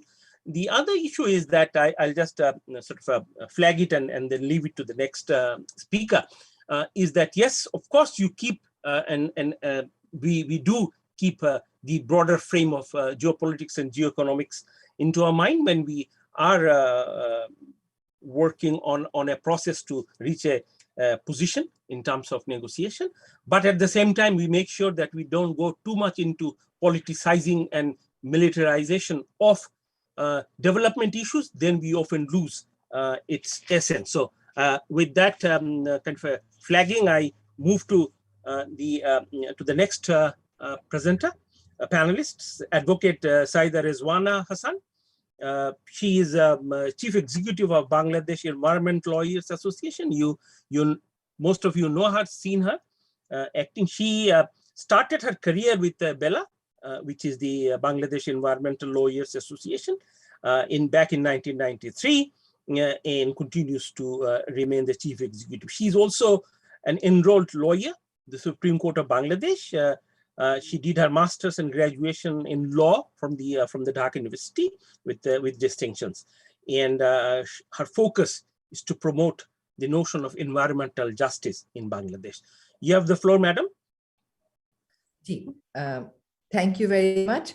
I don't see any other foreigner in this group other than Jayantoda, and Jayantoda speaks very good Bangla. So I don't see the justification of sticking to English, given the fact that we do have grassroots level people who are listening to this conversation. So is it okay that I switch to Bangla? Yeah, but Absolutely. this is an international conference, and a lot of people are actually viewing and listening in the Facebook. And for your information, there is for the grassroots people, there is a provision of simultaneous translation available in Bangla. But as a panelist, you have the right, whichever language you want to choose. Thank you. Okay, thank you very much. I would have really appreciated if Tuhin Wadud was given the floor before me, because he's actually from the Teesta part, and his livelihood, lives in their part of the country is being affected by how Teesta is increasingly losing its flow. So Jantada, thank you for this very super presentation. I mean, you can, of course, try to look at things differently, and academically, we can have many discussions around whether geopolitics is affecting the river or whether the river is influencing geopolitics, but the end result is the same. Unless and until we agree on certain principles that are respectful to the protection of the river, and that are protective of the rights of the river-dependent people, whether it's geopolitics affecting the river or it's the river influencing the geopolitics, the outcome remains the same. To me, I think all the negotiations we had around this or other common rivers that we share with our neighbor have lacked the very realization that river is an ecosystem itself. And that is why we talk about 40-60, 37-52. But the fact that river is an ecosystem, it is a life support system, it is a living entity, and very recently has been given the recognition by the Supreme Court of Bangladesh as a legal entity. These values are totally lost in the negotiation process, and also in the process of decision-making around structural intervention over the rivers, whichever river we talk about, whether that's purely national or that's transboundary in nature. So it's not only river that we miss, we also miss the river-dependent people. It is not only during negotiation over rivers or designing development schemes around river. I think politics, if it is not geopolitics, if it is purely politics, that is devoid of people. I mean, I don't think there is huge support in India about the Farakka Dam. We have seen how the dam is negatively impacting a section of the people in India itself. So people, although we are trying to say that the farmers of India have the right to get water for irrigation, end of the day, when the river dries up, it is the people of India who suffer. So protecting an ecosystem, for the sake of protecting an ecosystem and for the sake of protecting the river-dependent people, is of paramount importance. Rivers are economics, and they are now becoming sources of water for irrigation. So rivers are irrigation, rivers are electricity, rivers are navigation, rivers are fishery. But the fact that rivers are rivers and they are a life system in themselves, that very value is totally missing in the entire process, be that negotiation or development of or designing of development schemes. If we talk about the institutional mechanism that we have around transboundary river, we have this joint river commission. I don't find any more interest in reading their materials. Their materials are hardly made public. So I have a friend in India who applied for some meeting minutes of the JRC meetings. He fortunately got it. But when we applied under the Right to Information Act, we were told by our minister that these are very confidential documents. They cannot be disclosed. You're talking about our river, you're negotiating over our river, and you are making the proceedings confidential. That shows the degree of transparency that we have around transboundary river management. And who are these JRC people? They're engineers, they're bureaucrats. They're not people like Tuhin who are affected by whatever decision is taken by JRC. They don't even bother to talk to people like Tuhin or talk to people like Sharif Jamil. The bureaucrats take the decisions around rivers, and the engineers take the decisions around rivers. And if I don't talk about JRC, just talk about my water development board. What are they doing? They're basically killing the rivers in the name of flood protection, in the name of embankment, and in the name of preventing river erosion. They don't go for objective environmental impact assessment. So that remains a major challenge. We don't really see the voices being reflected in the negotiations. And when JRC says that we want 40% of the Teesta River, where have they got the mandate from? We, the people of Bangladesh, have given them the mandate to go and say that ask for 40% of the river flow and give the rest 60% to India. We haven't given them the mandate. They don't even come to us. That remains a major flaw, that they don't really get their negotiation agenda vetted and endorsed by the people who will be eventually impacted by it. In South Asia, it is geopolitics, because India has all along been sticking to the position that river is a bilateral issue. It can't be a bilateral issue. If it is a bilateral issue, then why on Brahmaputra you are seeking our assistance? It is bilateral issue when you can control it. It is not a bilateral issue when you can't control it. Then you need a third party. So it has to be seen as a life system, and it has to be regarded as a life system. And the management has to be basin-wide management, starting from the origin down to the point where the river reaches the ocean. So we actually need to think about, go beyond the box. Think about Mr. Kollan Rudra. I mean, he has been saying all the revolutionary things about Teesta, but when he was given the or made the head of a committee, or it was probably a one person thing, I don't know. He now says that it only has 1/16 of the water required. Where has the other water gone to? If the water has been depleted because of arbitrary development by one riverine country, then the issue of upper riparian, lower riparian will come into the scenario. So if it only has 1/16 of the river, will the people of Bangladesh bear the brunt of it? We'll be happy with the fact that since there is no water in the Indian part of the river, Bangladesh should not be asking for more water in monsoon. What has Bangladesh done wrong to get less flow of the water? I mean, it's a justice issue, no? Think about the structural intervention, 31 plus 5 in Sikkim itself. And then we have Gajoldoba, and then we have Teesta. Have there been environmental impact assessment, social impact assessment that are credible? Have we shared information with the other riparian countries? The answer clearly is no. So when you talk about nature-based negotiation approach, the whole concept of nature is totally missing there. 1/16 of the river water flow. I mean, how does one come to that conclusion?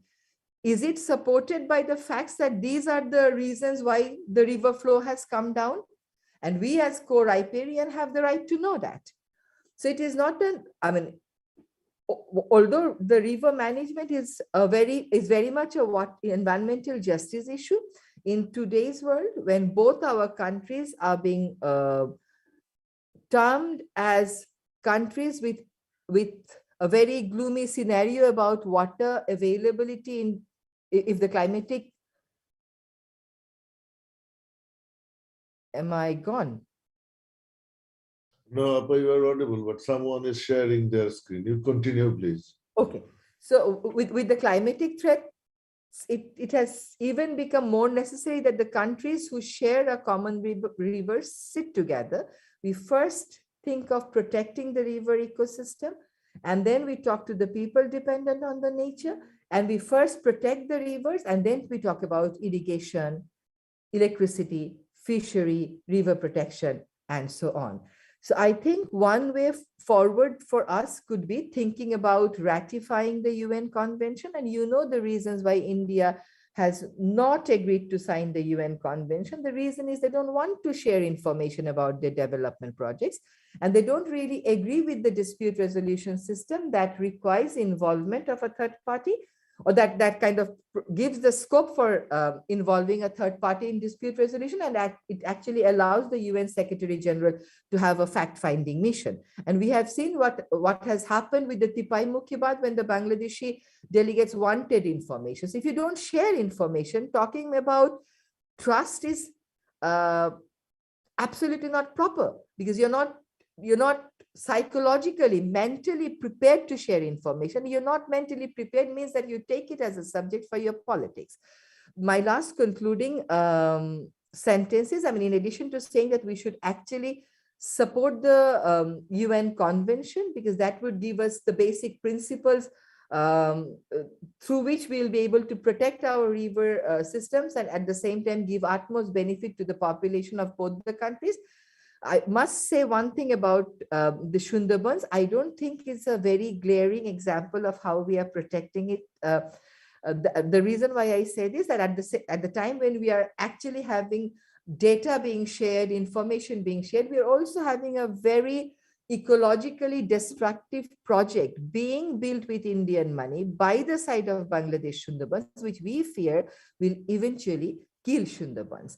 So we have to be eco-sensitive. We must protect our environment. We must realize that if we don't protect the river and keep on developing structures after structures over the river, eventually we will lose the river. And if we lose the river, all the intended benefit of the structural intervention will also not reach our people. I think there is extreme degree of mistrust around water management in South Asia. We have seen how the university student in Bangladesh was killed because he gave a Facebook post when Bangladesh agreed to share Feni River water with India, and he kind of disagreed with the stand of the government of Bangladesh, and he eventually got killed by the supporters of this government. So that shows the degree of mistrust that is there, and that shows why it is a geopolitical issue. In the river management system in South Asia, we are following the maxim of boro mach sob shomoy choto machke gile khabe.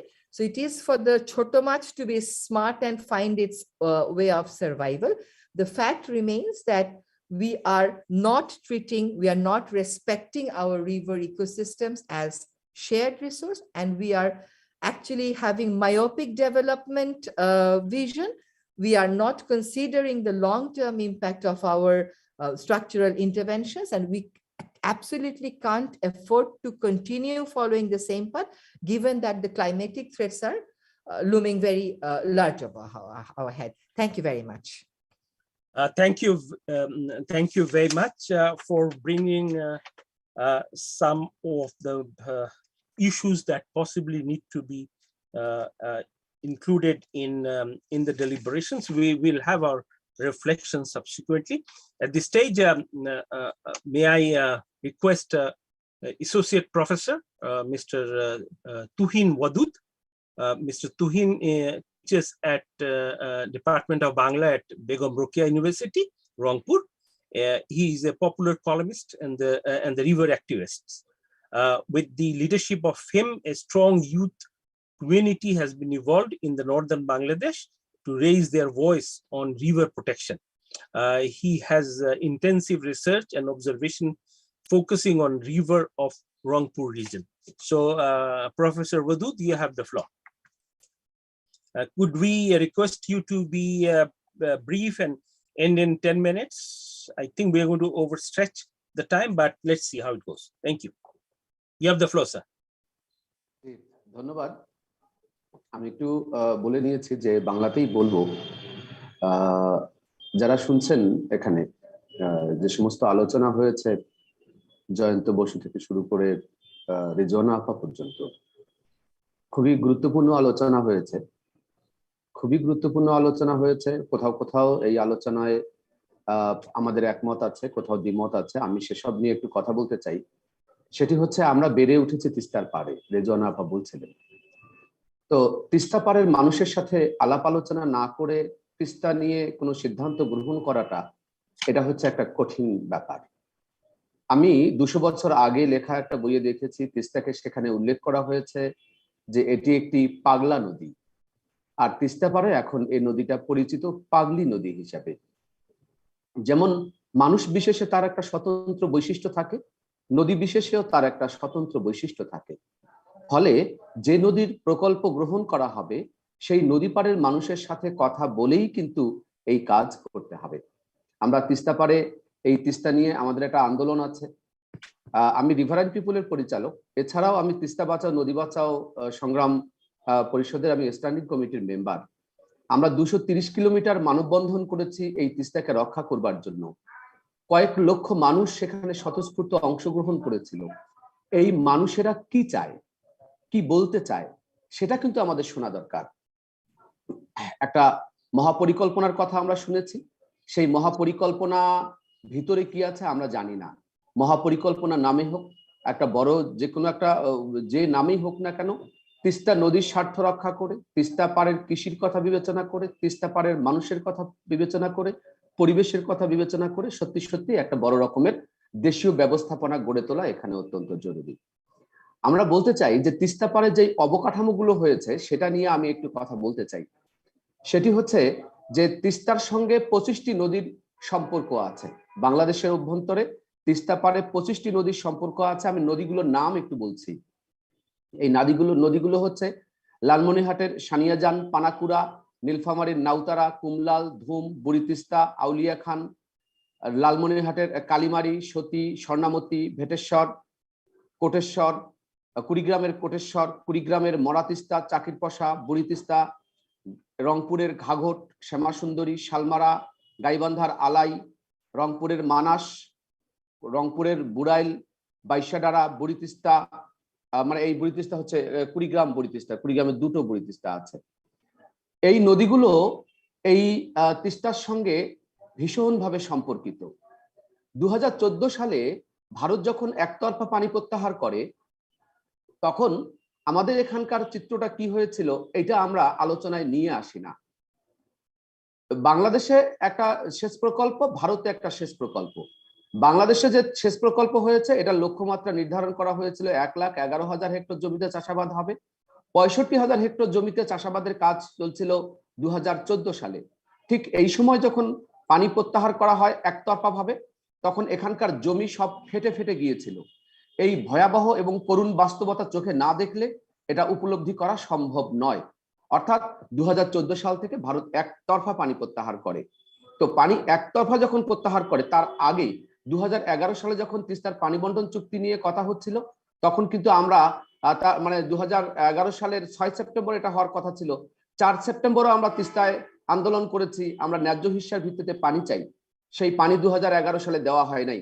আমরা জ্যোতি বসু দাদা আলোচনা করেছেন যে সেখানকার একটা রাজনৈতিক ব্যাপার আছে, কিন্তু আমাদের এখানে একটা প্রশ্ন আছে যে 2011 সালে যখন কেন্দ্রীয় সরকার পানি বন্টন চুক্তি করতে পারেনি, ঠিক সেই বছরই তো এই পশ্চিমবঙ্গ সরকারকে অনেক টাকা দিয়েছে তিস্তা সেচ প্রকল্প বৃদ্ধি করবার জন্য।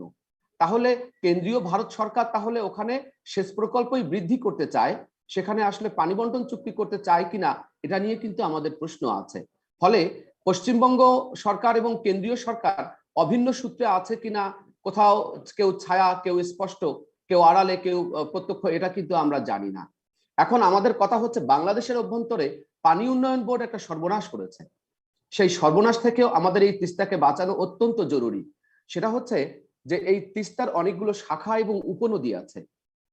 এই শাখা নদীগুলোর মধ্যে আমি একটু বলি। শাখা নদী আছে হলো ঘাঘট। এই ঘাঘট নদী নীলফামারী জেলার জলঢাকা উপজেলার শৈলমারী ইউনিয়নের আলশিয়াপাড়া গ্রামে একটা প্রবাহ ছিল, এটি হচ্ছে শাখা নদী। কিন্তু পানি উন্নয়ন বোর্ড সেখানে এই নদী রক্ষার নাম করে সেই পানির প্রবাহটা একেবারেই বন্ধ করে দিয়েছে। অর্থাৎ তিস্তা এখন আর তিস্তা শাখা নদী আর ঘাঘট নয়।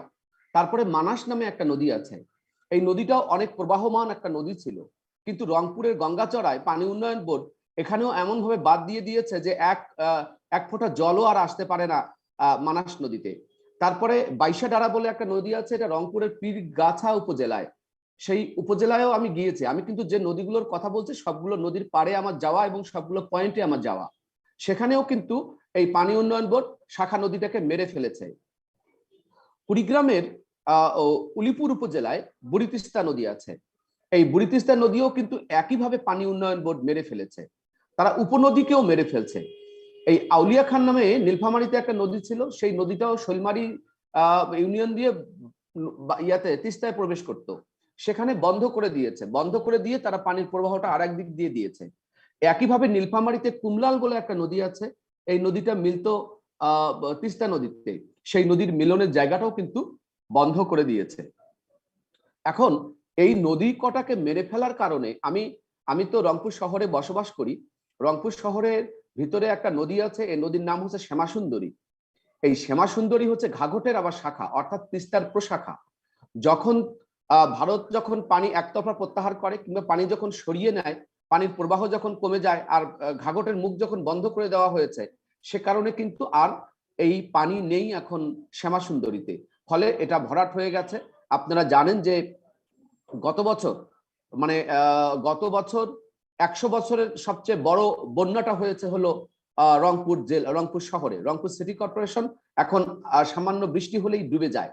এটার সঙ্গে সম্পর্কটা হচ্ছে আমাদের তিস্তায় এই যে সেচ প্রকল্প দিয়ে যে পানি চাষাবাদ করা হচ্ছে, এখন তো পানি নেই।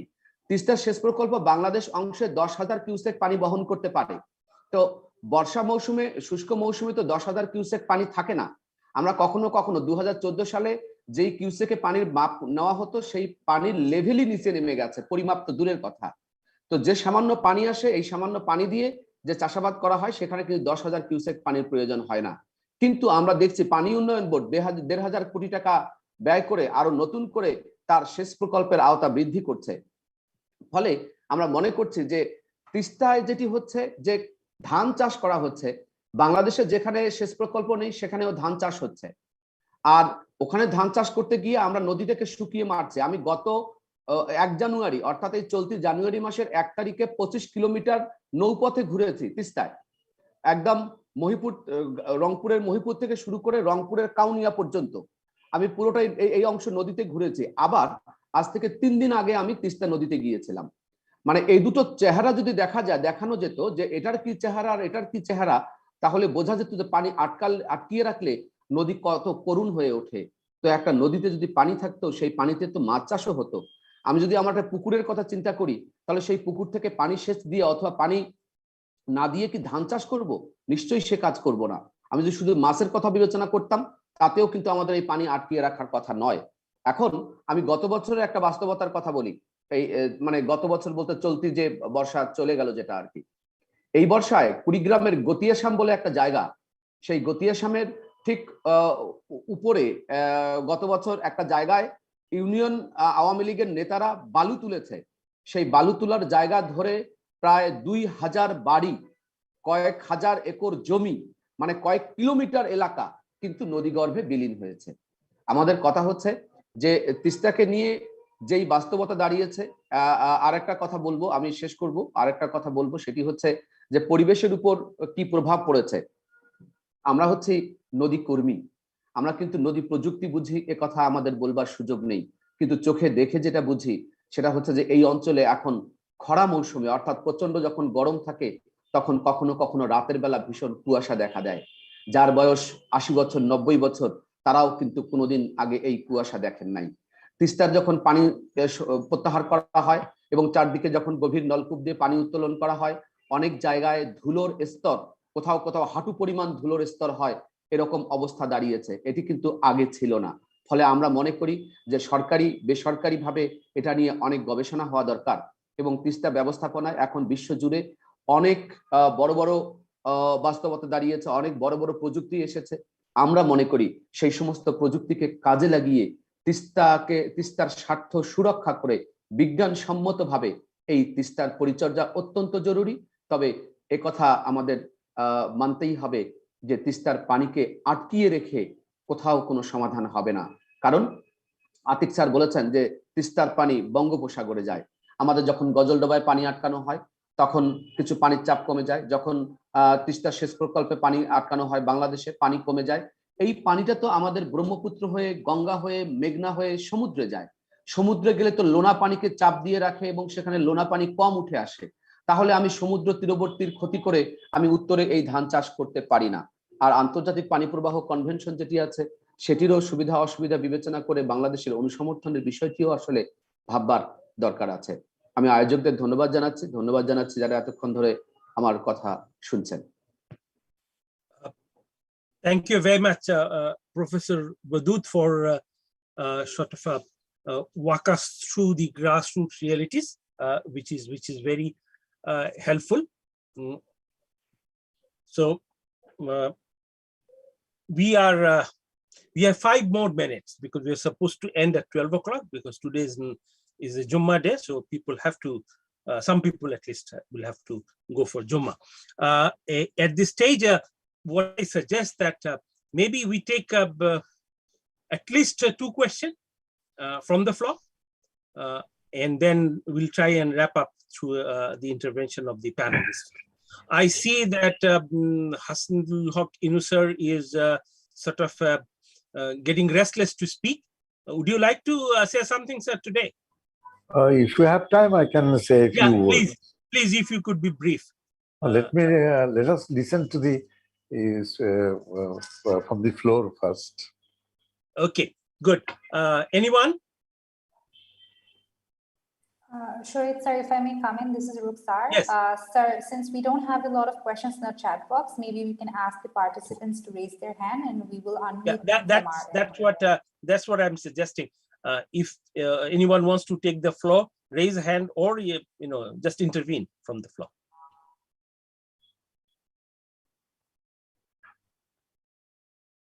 I think the panelists were so good that there's not too many people interested in intervention right now. Ambassador Hall. Yes. We were also recently in and around the Teesta, and the recent floods, something that the community mentioned was unprecedented, and at this time, it does not occur. So, we were also informed that generally when the barrages or the gates are open, then there is transmission of communication from India to Bangladesh side, and there's some information sharing there. But this time, there was no sharing, and so people couldn't move.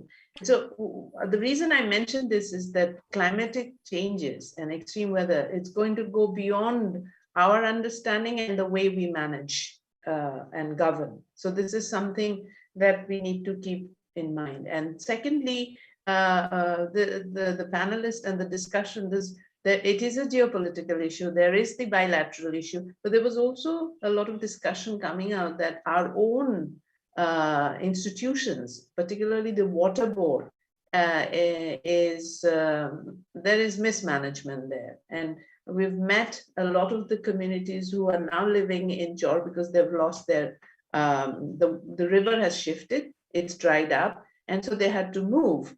And, actually it started from Jor Fashion and Halet Jor and Bhola. So that's where we originated. So we went back there, and the river has dried up so much that people are going inside into the land. Now, they're saying, we asked them that, is this an issue of poverty? What are you going? They're saying, yes, but it is more an issue about water governance and management and the water board not consulting or not working in tandem with us. So this was from the ground. And then there is this whole distrust coming about the bilateral and geopolitical part of it. I just wanted to make sure that since we spoke to these communities and the grassroots, that their condition and their interventions also be shared here. Thank you. Thank you very much, Ms. Farah Kabir, for sort of flagging how people at the grassroots views the government bodies, the way they try and manage or control the river. In particular, the water development board. There's a huge disconnect, it seems, between them, and there's no reason to be disconnect. So, before I give it to Inu sir, it looks like there are certain things in terms of governance of river and water.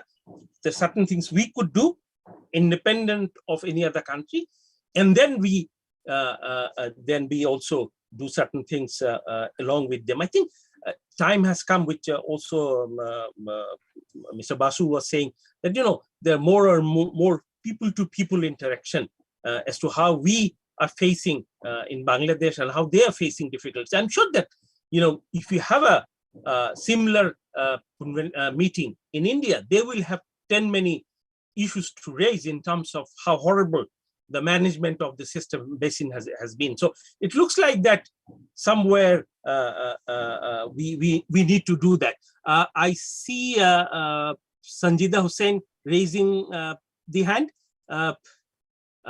If you could be quick, please. Yes. Assalamu alaikum and adab to our dear panelists. I have this question that might be quite out of our session. If I'm going to address it, with the advancement of time, we can at least assume that the Third World War is going to take place around water. So when we are talking about these small rivers like Teesta or Ganges, where does the okay, I have asked to start my video. May I? Yes, please. Yeah. So if we are talking about the governance when it comes to grassroots level or it comes to central public policy making, the hegemonic, we can see that the hegemonic criteria of India that's putting in Bangladesh when it comes to decision making or when it comes to letting Bangladesh people know what they are advancing with their laws, where do we stand actually when it comes to both of these countries?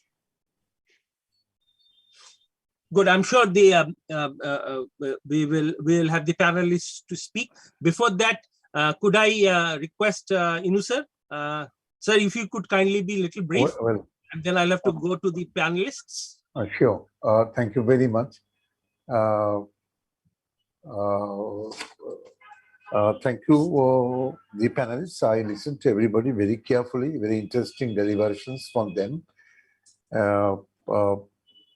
What I understood from deliberations is that, as you know that the South Asia, and especially the northeastern India and Bangladesh together harbors 400 million poor in the northeastern states of India and Bangladesh together, 400 million poor.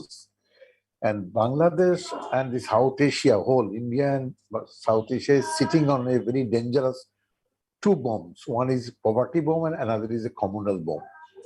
So if you want to change the fate of the people of these 400 million people who are below the poverty level, poverty-stricken people, you need to defuse these two dangerous bombs.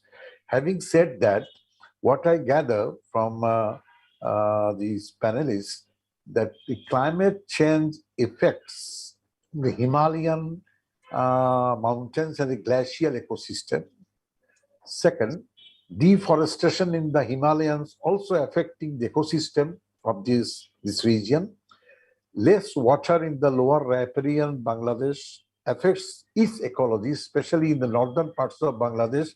There are signs of desertification, and in the coastal belt of Bangladesh, there are signs of salinity intrusion near the Bay of Bengal, affecting the largest mangrove forest, both India and Bangladesh, the Sundarbans.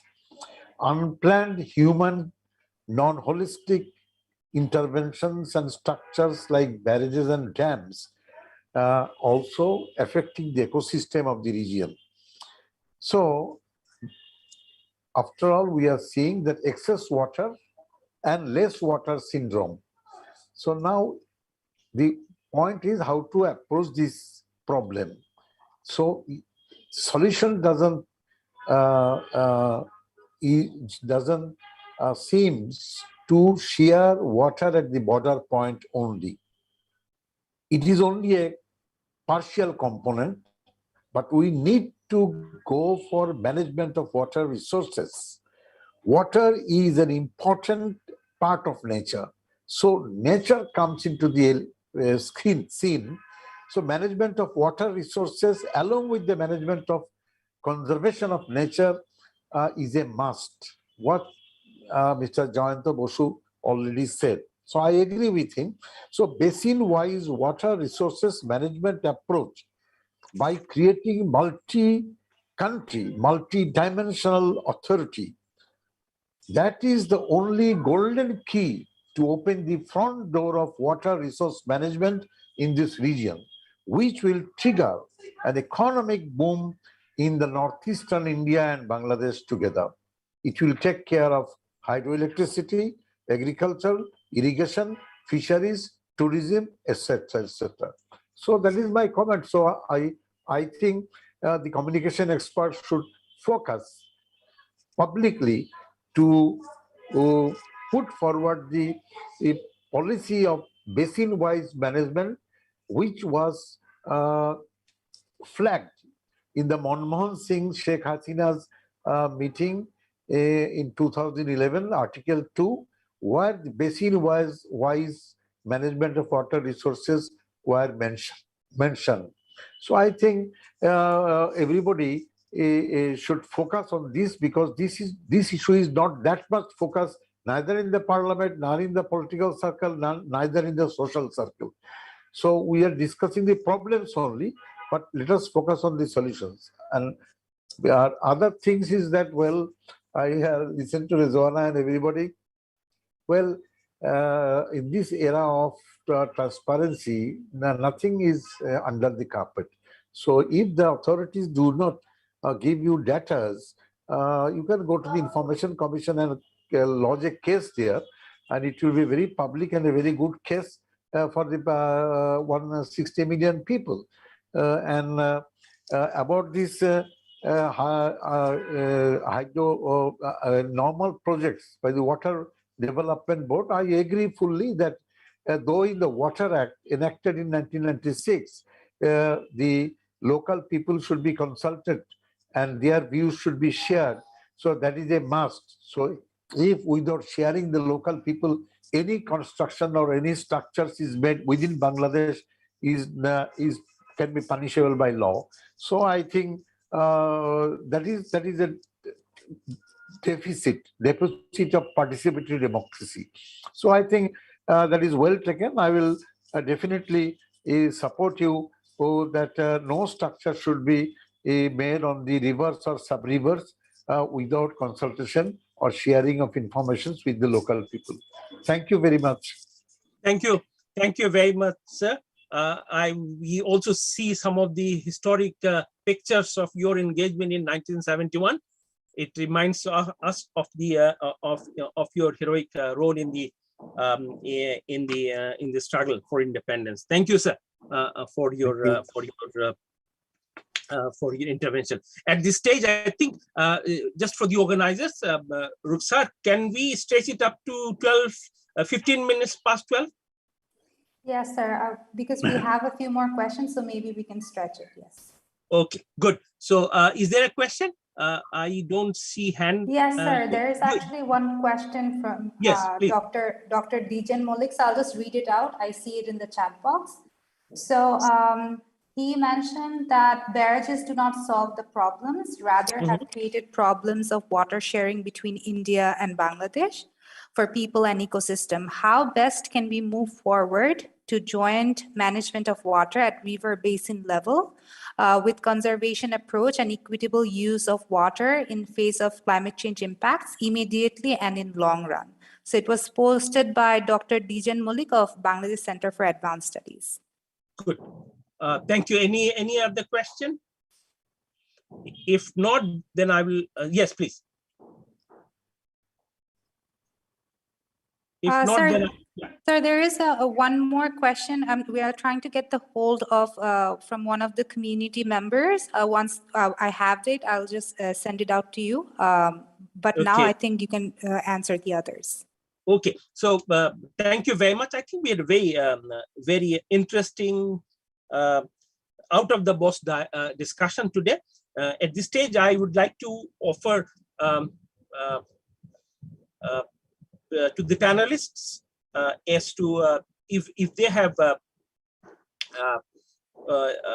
some views in view of the discussion. I will 1 minute each. Sorry, I couldn't give little more time. It starts with Joyanto Bosu.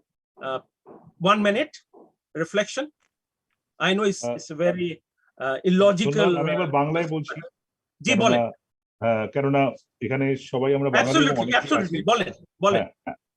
আমি 1 মিনিটের মধ্যে দুটো তিনটে কথা যেটা অত্যন্ত গুরুত্বপূর্ণ আলোচনা ওনারা যারা করেছেন আপনারা যেটা বলেছেন, আপনাদের যে ইনস্টিটিউশনের সমস্যাগুলো বলেছেন, আপনি যদি যেটা একটু আগে অ্যাম্বাসেডর হক বলছিলেন, যদি আপনি কলকাতায় এসে বা উত্তরবঙ্গে একটা অনুষ্ঠান করেন তিস্তা নিয়ে, দেখবেন একই ইনস্টিটিউশনের কথা আরো শক্তভাবে, আরো কঠিনভাবে সামনে আসবে। এবং আমার মনে হয় যে আমাদের দক্ষিণ এশিয়ার এই সমস্যাগুলো সব দেশেই কম বেশি একই রকম। সুতরাং এই ইনস্টিটিউশন এরকম জায়গায় থাকবে, এরকম সমস্যায় আছে, এটা ভেবে নিয়ে আমাদের এগোতে হবে।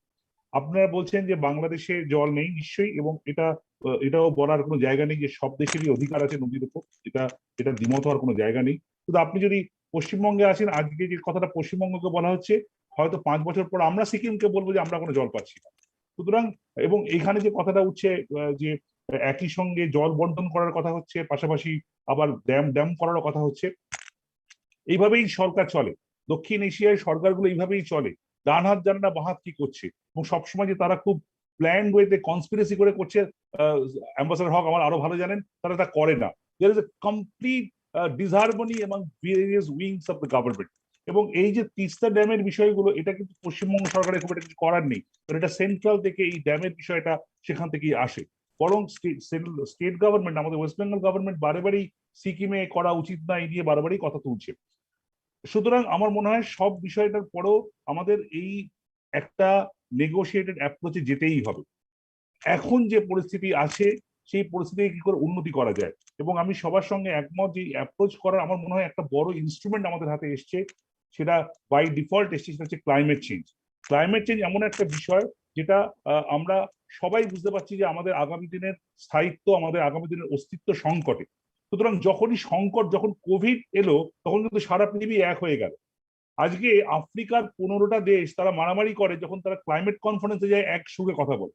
আমরা দক্ষিণ এশিয়ায় কেন পারি না? কেন ইন্ডিয়া, পাকিস্তান, বাংলাদেশ একই সুরে আমাদের পরিবেশের কথা বলতে পারি না? আমরা এয়ার পলিউশনে পৃথিবীর 1, 2, 3 নম্বর দেশ।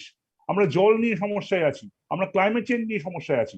সুতরাং যদি সরকার তার জিওপলিটিক্যাল কারণে না করে, আমার মনে হয় আপনারা যারা আছেন তারা নেতৃত্ব দিয়ে একটা ট্র্যাক টু এই কোলাবোরেশনটা করার দরকার। এবং সেই কোলাবোরেশন যদি না হয়, তাহলে কিন্তু আগামী দিনে, এবং সেই কোলাবোরেশনের এই নেগোশিয়েটেড অ্যাপ্রোচের সামনে রাখা উচিত ক্লাইমেট চেঞ্জকে। আমি জাস্ট 10-15 সেকেন্ড নেব।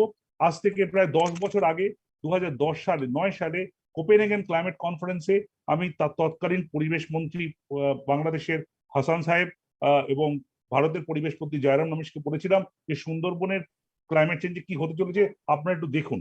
I could bring them to Kolkata through civil society initiative, এটা তো গভর্নমেন্ট ইনিশিয়েটিভ। এটা ইতিহাসে প্রথম হয়েছিল, 2 দেশের 2 মন্ত্রী এখানে এসে কথা বলেছিলেন ক্লাইমেট চেঞ্জ নিয়ে। এবং সেই আলোচনাতে পরের বছর আমাদের ডক্টর মনমোহন সিং এবং শেখ হাসিনাজি তারা সুন্দরবন নিয়ে এগ্রিমেন্ট সাইন করেছিলেন। আমি রিজওয়ানা আপার সঙ্গে একমত যে সুন্দরবনের সবকিছু যে খুব ভালো হাঙ্কিডোরি এমন নয়, কিন্তু অন্তত আমরা কালেকটিভলি ভয়েসটাকে উপরে তুলে আনতে বলছি। আমি স্ট্রংলি সাজেস্ট করবো যে এরকম একটা কমিউনিকেশন চ্যানেল ওপেন করতে, একটা মিডিয়া স্ট্র্যাটেজি তৈরি করতে, যাতে কিনা আমরা আরো মানুষের কাছে পৌঁছতে পারি, যে মানুষরা অপোজ করছে তাদের কাছেও পৌঁছতে পারি, তাদের সঙ্গে মত বিনিময় করতে পারি। এই মত বিনিময় করা ছাড়া স্ট্যান্ড আপ পজিশন নিয়ে থাকলে আমাদের কোনো উপায়। ধন্যবাদ আপনাকে for being very realist. I'm sure that the organizers are taking note of it. Panelists 3-4 জন, তাদের কাছে আমি বাই নেম না যে যদি কেউ স্ট্রংলি ফিল করেন যে ইন্টারভিউ করতে চান, মোস্ট ওয়েলকাম। আমি 30 সেকেন্ডের ইন্টারভিউ করতে চাই যদি এলাও করেন। প্লিজ বলেন। একটা হচ্ছে যে মানুষ যখন ডুবতে থাকে তখন খড়কুটো পেলেও আঁকড়ে ধরে। তিস্তা পাড়ের মানুষের বাংলাদেশের অবস্থা হয়েছে যে তারা এক একজনের বাড়ি ঘর 7 বার 11 বার করে গ্রাম ভেঙে গিয়েছে, ফসলের মাঠে পানি পায় না। আপনি শুনেছেন যে তুহিন ওয়াদুদ বলেছেন যে কত বড় ধুলার আস্তরণ, অর্থাৎ ডেজার্টিফিকেশনের দিকে যাচ্ছে। কাজেই তিস্তা পাড়ের মানুষ কি হলে ভালো হবে সেটা নিয়ে তারা মানে ডেড এন্ডে তাদের আকাঙ্ক্ষা। এটা হলো একটা কাজে, কিছু একটা সলিউশন লাগবে। এখন এই সলিউশনের ক্ষেত্রে আমাদের দৃষ্টিভঙ্গি কি হওয়া উচিত, ফিলোসফিক্যাল, সেটা ফারাহ আপার বক্তব্য লাস্ট থেকে আমি একটু বলতে চাই। সেটা হচ্ছে যে এই যে রিসেন্টলি ফ্লাড যেগুলি হচ্ছে সব কিন্তু ফ্লাড না, এগুলি প্রলংড ওয়াটার লগিং। কারণ আমরা স্ট্রাকচারাল ইন্টারভেনশন করে এই যে পোল্ডার অ্যাপ্রোচ, এমবাঙ্কমেন্ট অ্যাপ্রোচ এবং আমরা আনপ্লান ড্রেজিং করে যে বড় নদীর সাথে কানেক্টিভিটি গুলিকে ডিসকানেক্টেড করে দিচ্ছি, যে কারণে ওয়াটারের ন্যাচারাল ফ্লো এবং যেভাবে জনপদ তৈরি হয়েছিল সেটা ইন্টারভিন হয়েছে। কাজে আমাদেরকে আমাদের ফিলোসফিক্যাল অ্যাপ্রোচটা চিন্তা করতে হবে, how we manage hour river systems, এবং এটা অ্যাপ্রোচ এবং স্ট্রাকচারাল অ্যাপ্রোচ থেকে বেরিয়ে এসে ন্যাচার বেঞ্চ অ্যাপ্রোচ, যেটা জয়ন্ত বসু বললেন, আমরা সেটাকে মনে করি ওপেন অ্যাপ্রোচ, এই অ্যাপ্রোচে যেতে হবে। ধন্যবাদ। ধন্যবাদ। অন্য দুজন, আমি কয়েক সেকেন্ড একটু বলতে চাই। জি জি প্লিজ বলেন 30 সেকেন্ড, আমরা সময় ক্রস করে যাচ্ছি। জি জি, আচ্ছা, সেটি হচ্ছে যে আমার যেটুকু বলবার সেটি হচ্ছে তিস্তা যেহেতু আন্তঃসীমান্তীয় নদী, এটার জন্য বাংলাদেশেরও কিছু করবার আছে, ভারতেরও, মানে উভয় দেশ মিলে কিছু করবার আছে। আমরা উভয় দেশের কাজটা উভয় দেশের মতো যখন চলতে থাকবে, আমাদের দেশীয় ব্যবস্থাপনাটাও কিন্তু জোরদার করাটা আমরা মনে করি যে অত্যন্ত জরুরি। আমাদের দেশীয় ব্যবস্থাপনা, এই নদীর তো বয়স হলো 234 বছর, 234 বছর, অর্থাৎ 1787 সালে যখন ভয়াবহ বন্যা হয়েছিল, তখন সেই ত্রিস্রোতা তার চরিত্র বদলে ফেলে আমাদের কিন্তু আজকের দিনের এই তিস্তাকে আমরা পাই। 234 বছরে এই নদীটার একদিনের জন্যও বিজ্ঞানসম্মত কোনো পরিচর্যার উদ্যোগ নেওয়া হয়নি। উপরন্তু তিস্তার দুই পারে বাদ দিয়ে এই নদীটাকে মেরে ফেলবার জন্য বারংবার অনেক উদ্যোগ গ্রহণ করা হয়েছে। সেজন্য আমরা বলবো যে উভয় দেশীয় এবং দেশীয়, উভয় দেশীয় বলে ভুল হয়, জামিল ভাই বলেছেন যে 5টা দেশের মধ্যে আসলে আলোচনা হওয়া উচিত। আসলে এই 5টা দেশ মিলেই আলোচনাটা হওয়া উচিত আন্তঃসীমান্তীয় সংকট দূরীকরণে, আর দেশীয় ব্যবস্থাপনাটাও কিন্তু অব্যাহত রাখা অত্যন্ত জরুরি। জি, ধন্যবাদ। ধন্যবাদ আপনাকে। অ্যাডভোকেট রেজওয়ানা হাসান, আপনি কিছু বলবেন? আপনি আছেন আমাদের সাথে? জি, আর আমার আর কিছু অ্যাড করার নেই। আচ্ছা, গুড। ধন্যবাদ। আমার মনে হয় যে কারো কোনো বার্নিং ইস্যু নেই। স্যার, আপনি কি খুঁজে পেলেন যে প্রশ্নটা করতে চাচ্ছিলেন? স্যার, প্রশ্ন ঠিক না, it was like a recommendation that came from Lalmonirhat. So ওখান থেকে ওনারা বলেছেন পড়ে শোনাবেন? জি স্যার, আমি একটু পড়ে শোনাই। আমরা তিস্তার সাথে কুড়িগ্রাম এবং লালমনিরহাটের মাঝামাঝি অবস্থিত থাকা এবং যে বর্তমান কুড়িগ্রামের ধরলা নদী নিয়ে কিছু বলা হোক। কুড়িগ্রাম জেলার ফুলবাড়ী উপজেলার 6টি ইউনিয়নের মধ্যে 5টি নদীর ইউনিয়ন এই ধরলা নদীতে পড়েছে এবং প্রফেসর তুহিন স্যার এই ধরলা নদী নিয়ে কাজ করেছেন। বর্তমানে ধরলা নদী মৃতপ্রায়। নদীর দুই পাশ, সরি স্যার আমি পড়তে পারছি না, বাট বেসিক্যালি ওনারা হচ্ছে ধরলা নদী এবং পার্শ্ববর্তী যে আদার tributaries and distributaries of Teesta River, they wanted to bring that into discussion as well as part of the holistic basin. যেটা প্রফেসর ওয়াদুদ নিয়ে এসেছেন in terms of যেটাকে বলে যে শাখা এবং প্রশাখা। ধন্যবাদ। আমার মনে হয় যে আমরা অলরেডি টাইম ক্রস করে ফেলেছি। আমার খুব একটা বলার এই মুহূর্তে নেই। আমি যেটা ভেবেছিলাম সেই ফ্রেম থেকে বেরিয়ে এসে আমি টেকঅ্যাওয়েজ গুলো একটু কুইকলি যদি বলে দিই। আমি নেগোসিয়েশনের ছাত্র, নেগোসিয়েশন প্র্যাকটিস করি, নেগোসিয়েশন নিয়ে পড়াশোনা করি। নেগোসিয়েশনের প্রথম কথাই হলো যে আপনি কি কোঅপারেশন করবেন না কনফ্রন্টেশন করবেন। যদি আপনি কনফ্রন্টেশন করেন তাহলে ইউ আর গ্যাম্বলিং, এবং আপনি জিততেও পারেন, সব খুইয়ে বসতেও পারেন। তো আমার মনে হয় যে এই ক্ষেত্রে আমাদের কোঅপারেশনের কোনো অল্টারনেটিভ নেই। মাঝে মাঝে যে হাইলি পলিটিক্যালি চার্জ স্টেটমেন্ট আসে, আমি মনে করি এটা আসলে কোঅপারেশনকে পিছনে রেখে এই রেটরিক্স গুলো আনা হয়। ভারতের সাথে যে কোনো সমস্যার সমাধান আমাদের কোঅপারেশন মুডে যেতে হবে, শুধু ভারত নয়, যে কোনো প্রতিবেশীদের সাথে। এটা হলো একটা টেকঅ্যাওয়ে, এবং এটা বেশ প্রমিনেন্টলি এসছে। এবং এই কোঅপারেশনটা শুধু স্টেট বা সরকার লেভেলে না রেখে আমরা যদি জনগণ লেভেলে নামিয়ে আনি, তাহলে আমার মনে হয় যে একটা প্রেশার ক্রিয়েট হবে অন বোথ দ্য গভর্নমেন্ট এইটাকে রিজলভ করার। এইটা একটা টেকঅ্যাওয়ে। দু নম্বর হলো যে একটা হলো যে water issue, which is a strategic resource. আমরা সবাই এখন বলি ওয়াটার নিয়ে অনেক কথাবার্তা হচ্ছে। আর একটা হলো রাইট টু ওয়াটার। এই দুটো কিন্তু মোটামুটি এখন বিশ্বে একটা বড় issue within the broader frame of climate change emerge করেছে। আমি যেখানে পড়াই ওখানে ওয়াটার নিয়ে নেগোসিয়েশন বসলে তখন আমরা যেই বইটা আমাকে সবসময় খুব নাড়া দেয় সেটা হলো ব্রহ্মা চালিনী 2016-তে লিখেছিলেন water Asia's new battle ground. So এইটা একটা পার্সপেক্টিভ, একটা ফ্রেম। আরেকটা ফ্রেম হলো রাইট টু ওয়াটার, যেখানে আমরা একটা উইন উইন সিচুয়েশন ড্র করতে পারি। এই দুইটার মধ্যে যদি আপনি একটা সর্ট অফ উইন উইন, যেটা প্রফেসর ইমতিয়াজ বলছিলেন, ওই জায়গায় আমার মনে হয় সময় এসছে যাওয়ার, এবং ওখানে আমার মনে হয় এটা গ্রাসরুট লেভেল থেকে ওই জায়গায় যেতে হবে।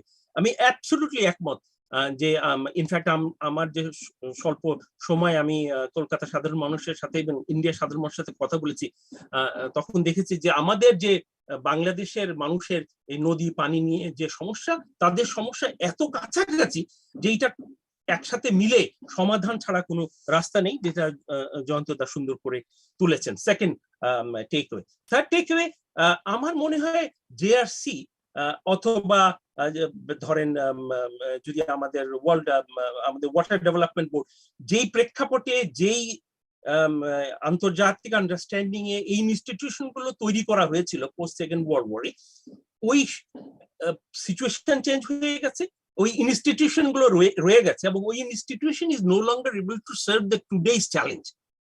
সো আমার মনে হয় যে ওই জায়গাটাও একটু ফোকাস করা দরকার, যে এই ইনস্টিটিউশন দিয়ে কি নতুন চ্যালেঞ্জ ম্যানেজ করা যাবে, নাকি আমাদের নতুন ইনস্টিটিউশন দরকার, both within the government and outside the government.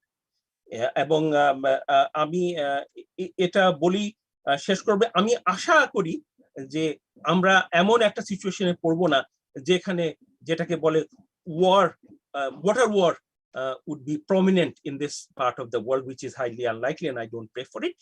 সেখানে জনগণের কথা চিন্তা করে জনগণকে নিয়ে সরকারকে এগোতে হবে, যেটা আমাদের ইনুসারও বললেন। এইটাই হলো জিওপলিটিক্স, সরকার আর জনগণের একত্রে একই ফ্রেমে এগিয়ে যাওয়া, এবং দু দেশ না, আমার মনে হয় 5 দেশের চলে আসা অত্যন্ত প্রয়োজনীয়। ধন্যবাদ। একটু স্ট্রেচ করেছি। I hope you'll be able to reach masjid in time. Thank you very much. Thank you everyone for staying with us throughout the session, and Jumma Mubarak. Our next session is at 3 p.m. It's on Teesta River Basin and ecosystem and gender implications. We have a very prominent panel of gender experts joining us, so please do join. Thank you so much. When is the next session? Thank you. Sorry, Jamil sir, What is the next session? Next session at 3 3 টা সময়. Thank you. Thank you, everybody.